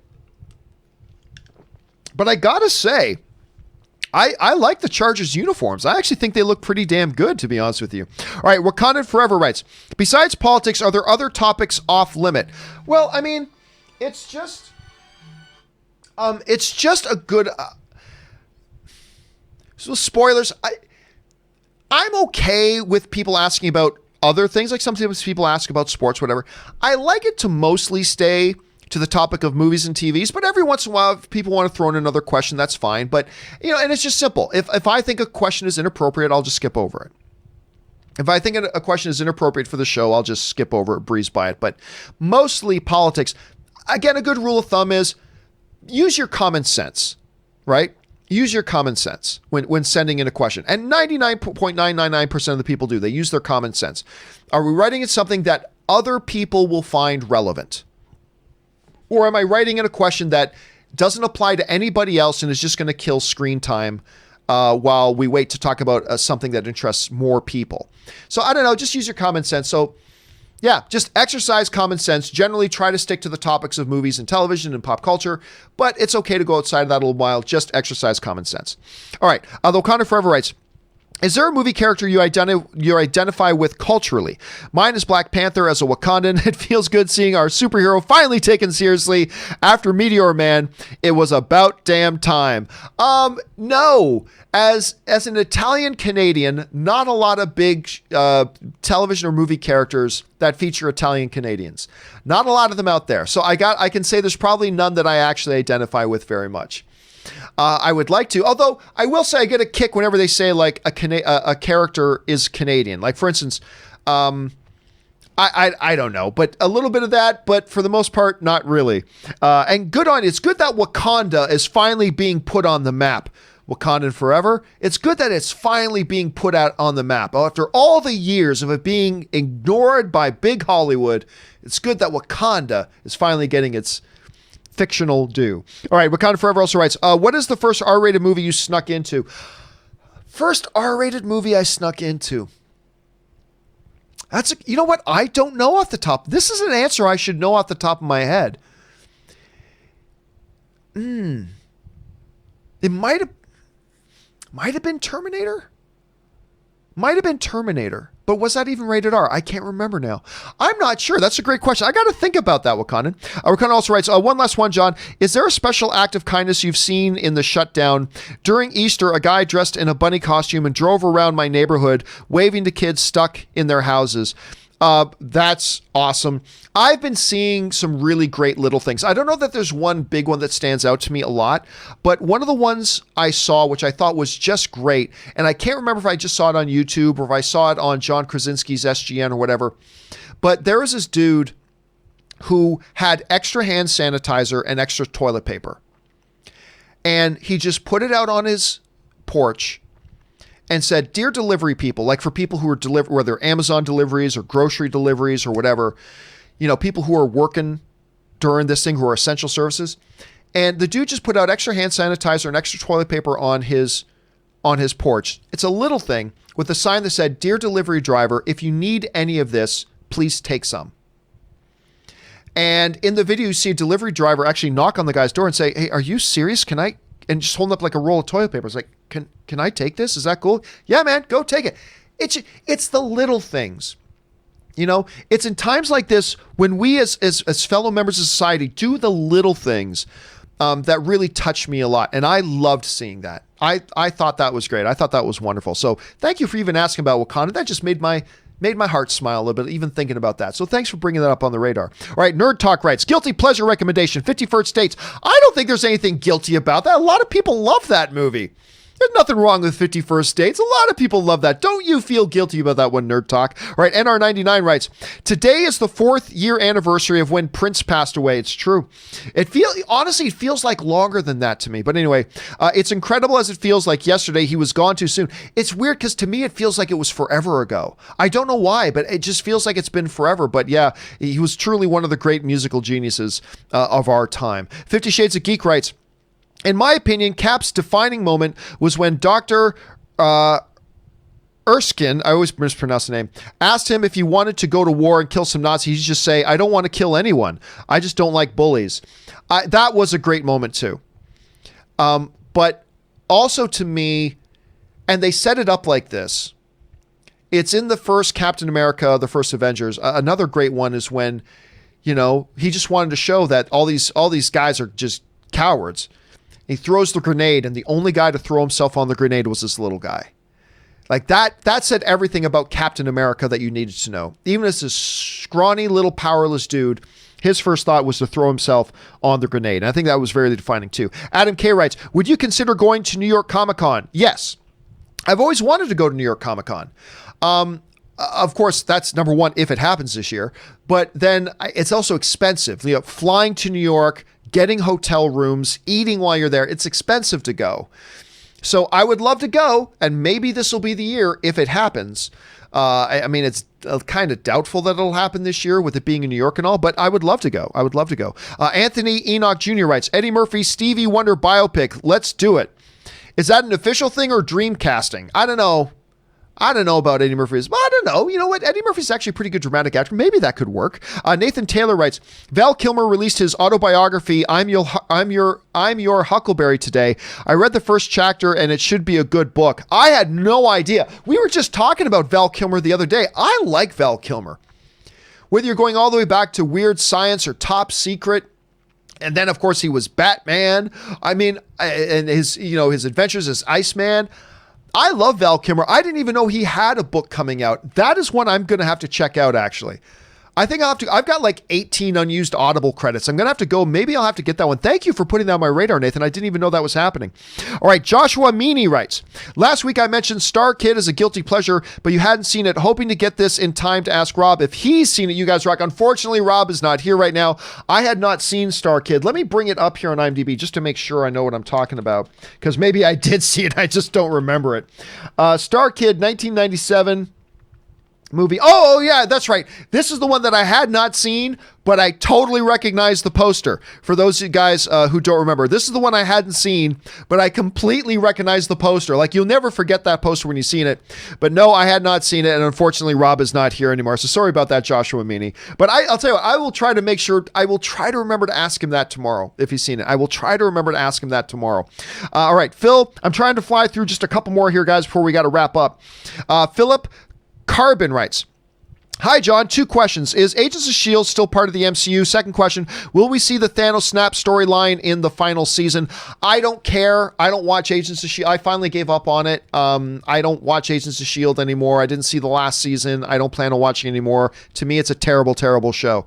But I know a lot of people love it, and that's great. I'm not going to try to talk you into not liking it. If you like it, that's awesome. It's just, I wanted to like it so much because I love Clark Gregg. And I love the Agent Coulson character, but I think it's a bad show. Anyway, so it was never really a part of the MCU. I mean, they would reference the MCU, but the MCU would never reference them. So it really all depends on your definition and what they're going to do with the final season. Unfortunately, Philip, I'm the wrong guy to ask because I just don't care. I just don't care about the show. And so I don't follow it. I don't follow the news on it. I don't follow what's going on with it. I didn't see the last season. So I'm just in a spot, unfortunately, that I have no idea. But for those of you who are in the chat section, if you watch Agents of S.H.I.E.L.D. and you know what the answer to Philip's questions are, please jump in there and let him know. All right, Anthony Enoch writes, movie recommendation, Imitation of Life. I am not familiar with that one. Hold a second. Imitation of Life. 1959, Lana Turner. No, I'm not familiar with this one. Let me see this here. Directed by Douglas Sirk. An aspiring actress befriends a black widow, but trouble arises when the latter is rejected by her daughter, who tries to pass for white. Well, that's interesting, especially in the 1950s. Oh my God! Actually, that sounds fascinating. Hold on, let me add this to my wait list. That sounds like, especially that. First of all, that today that in the 1950s. Holy crap, that would be intriguing to watch. Thank you for the recommendation, Anthony. All Metal Mike writes, John, the water in the water cooler is low. I'm not quite sure what that means. Anyway, Anonymous writes, started playing Uncharted 4 for the first time. Wow, so epic. Got me rewatching Indiana Jones films. Can really see Uncharted working as a movie. Also, Rob, any chance we can see your entire Hot Toys collection? He did do a video about his Hot Toy collection once, and I believe it is out there on video somewhere for you to see and enjoy at some point. So I'm almost positive he's made that video. If not, I'll see if I can get him to give a quick tour of all of his Hot Toys at some point. And yes, Uncharted really is done in a very epic, cinematic kind of way. I think there's a lot of potential there. It could be terrible. But I think there's a lot of potential there for that. Star Wars Rocks writes, Is HBO Max only going to be released in the US? Because I thought they were releasing it worldwide. No idea. Best thing to do, Star Wars rocks. Go look up the story on Variety. See what they say. I assume it's going to be pretty much worldwide. But I don't know for sure. Best thing to do is to go and Google that. Guillemay writes, screw HBO Max. I'm so subscribing to HBO. Thumb up my ass. Side note, my name is pronounced Guillaume. Oh, Guillaume. I should have known that. Like Robert Guillaume. That I should have totally known. I should have totally known that. And I will probably mess it up the next time as well, Guillaume. Anyway, I so should have known that. Anyway, thanks for correcting me on that. Stay safe and have a good one. Thanks a lot, Guillaume. And yes, HBO, thumb up my ass forever. Only $3.99 a month. Only $3.99 a month. William C. Rolls writes, it said Sam Raimi confirmed he was directing, but he just said he was involved. What if he is just overseeing a visit to Tobey's part of the multi-universe? I know it's not going to be Tobey Maguire. Let's just put that to rest. It is true, because I was having a conversation with somebody about this the other day. It is true that all Sam Raimi said was he was involved. However, that compiled with the fact that before that happened, there were reports that he was going to be directing it. Now he's come out and not saying I'm not directing. He's confirmed he's involved. I think it is safe for us right now to assume that he is directing. I think there's enough information there for us to assume he is directing. Although, again, you never know. He might come out and correct us and say he's not, but we'll see. All right, Eli Gray writes, no political bias. Kemp is dangerous and claimed he had no clue until a week ago. Asymptomatic people can infect others, and Georgia is still a hot spot. Again, I'm not going to make any type of political commentary one way or the other, but thank you for giving your input on that. Again, I'm personally refraining from giving any sort of input on that, but thank you for giving your thoughts. All right, a man nicknamed Pooh Bear writes, John, I know you're not into Ozark, but my question is about Jason Bateman's directing abilities. He has masterfully directed a couple of episodes, and he also directed 2 episodes of Outsider for HBO. How long before he gets a major movie to direct? He already has. He did that one about the spelling bee. Hold on a second. Jason Bateman has already directed a major film. So let me just go over to his IMDb page because I cannot remember the name of it. So Bad Words. That was the feature film that he directed. He also directed episodes of Valerie, Family Matters, Brother's Keeper, Two of a Kind, For Your Love, Arrested Development, blah, blah, blah. But he did this film a couple of years ago. It was in 2013 called Bad Words, where he's like this degenerate adult. And he uses loopholes in the rules to put himself in a children's spelling bee. He uses the fact that there was no specific rule against keeping him out into a children's spelling bee. Anyway, it's called Bad Words. It's actually quite clever. It's not like, one of the all-time great movies, but it's a very, very clever film, and I would suggest going to check that out if you haven't had a chance. All right. Zeke Said So writes, movie theaters should just stay closed until late July or early August. I think by then the risk will be lower spreading the virus. Maybe yes, maybe no. I mean, maybe even early July. I mean, I don't know. We have to see how things progress over time. July is still months and months away, but it just, like I said to me earlier, I love the theaters to be open, but it just seems like next week? It just seems a little premature, but, we'll see. A man named Pooh Bear writes, John and Rob, was watching Scrubs musical last night. Bring to mind that I actually have a guy love for you both. Keep bringing the filthy. By the way, I would totally vote for you guys. Campea Burnett 2020. There you go. Take it. Spread the message far and wide. Campea Burnett 2020. Dude, I miss Scrubs. By the way, Donald Faison and... why am I forgetting the name of the dude? Zach Braff. Donald Faison and Zach Braff, they have a new podcast called Fake Doctors, Real Friends that I have not listened to yet, but I'm dying to start listening to that podcast where I think they talk about Scrubs and everything because I loved that show. All right. Matthew Milagrano just sends in a super chat to be supportive. Thank you, Matthew. Nehemiah Brumfeld writes, I didn't expect Birds of Prey to be a hit. How can you make a movie about Harley Quinn leaving the Joker and not have him in it? Hard plot to get around. Would have been nice to see him and Harley versus Black Mask. Oh, I agree. Fact of the matter, though, is that a lot of people didn't care. Only comic book fans cared about whether or not Joker was in there. Most average movie fans didn't really mind. I would have loved to have seen Joker in it. I would have loved Jared Leto's Joker to have been a serious part of it. Because I loved the chemistry, this totally awful, codependent, toxic chemistry between the two characters. I loved it in Suicide Squad. I wanted to see more of it, but it is what it is. The movie still could have been fantastic on its own. I just didn't think it was a very good movie. And I had high hopes for it. I mean, not at first, but then the trailer started to get me on board. My expectations started to get up. Then I heard some great hype about it. And I was quite frankly quite disappointed with the movie. I didn't think it was awful. I don't think Harley Quinn was awful. But I don't know if having Joker in it would have made it any better. It would have made it more interesting, but I don't know if it would have made it any better. So it's a good question, Nehemiah. Thanks for sending that in, man. Derek writes, when you can do the things that I can, but you don't, and then bad things happen, they happen because of you. Is my favorite MCU scene between Peter Parker and Tony Stark in Civil War. To Robert and John, what is your favorite MCU scene? Well, I've said this many times. I will say it again. My favorite MCU scene is from Infinity War. It's the scene with Thor and Rocket. And it's just the whole scene where, and what if you're wrong? Then what else do I have to lose? That entire scene is the best acted scene. I'm not saying Chris Hemsworth is the best actor in the MCU, but I am saying that is the best acted scene in all of the MCU to me. It is the single best acted scene. What Chris Hemsworth does in that scene is absolutely amazing, and I love it. All right, Mike Thompson writes, well, Spider-Man's moving. Sony hasn't announced it yet, but it's currently opening 3 weeks after Venom. Same studios, same universe-ish. That close? One might... here's the thing. I don't want to start unfounded rumors, but I mean, anything is possible. Maybe one leads into the other. I'm not saying that's happening. Don't get me wrong. I'm just saying, let's not make any assumptions yet, Mike. Because maybe one naturally leads into the other. Maybe this is all part of their coordinated effort. I'm not saying it is. I'm just saying let's not make any assumptions yet. Let's not make any assumptions yet. All right, guys, just a couple more and we wrap it up here for today. K Major writes, the Venom 2 title is very confusing. What could the movie possibly be about? I see the sarcasm there, K Major. I see the sarcasm. The title's pretty badass. Mike Thompson writes, do you think the XFL is cursed? It seems like it, man.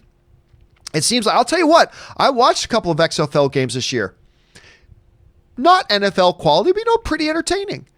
And I like the rule differences, so I don't know. Maybe they'll try it again. I don't know, but it does seem like they're cursed, Mike. And final question today comes to us from Jaron Morris, who writes, is Valentina Shevchenko the real-life Black Widow? She's a gun expert, highly skilled in hand-to-hand combat, speaks multiple languages, computer expert, and highly skilled with a gun. Thoughts? Also, are there any men in the UFC you think she can beat?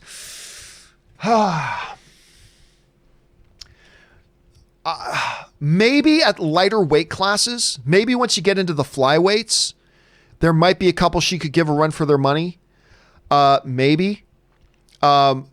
Most men in the world, like there are all these guys who think no woman can beat up a man. Son, are you kidding me? You run into Valentina when she's in a bad mood, she will hospitalize your fool ass. But you, like professionally trained UFC mixed martial artists, like you have to be a world-class mixed martial artist to be in the UFC. So maybe one or two of the lower ranking guys who are a lighter weight class than her, maybe, but I don't know, that's taller. But I tell you what, as far as female warriors go, she is one of the baddest on the planet, dude. She is one of the baddest on the planet who will knock your head off, who will simply knock your face off. It's sick how good she is. Anyway, guys, that will do it for today's installment of the John Campea Show. Thank you so much for being here and being a part of the show. Guys, just again, a couple of quick reminders. Number one, subscribe to the podcast. Have it there for when you can't make it to the YouTube show. So you can download, go, even if you don't listen to a lot of podcasts, go on a podcast app, search for the John Campea Show podcast, subscribe to it today on your podcast of choice. Don't forget, guys, about the shop, the JohnCampeaShow.com/shop. You can go and get some stuff there. And guys, don't forget, Robert and I will be back again tomorrow. Clearly, we got to talk about Hunger Games, and clearly, we got to talk about Venom.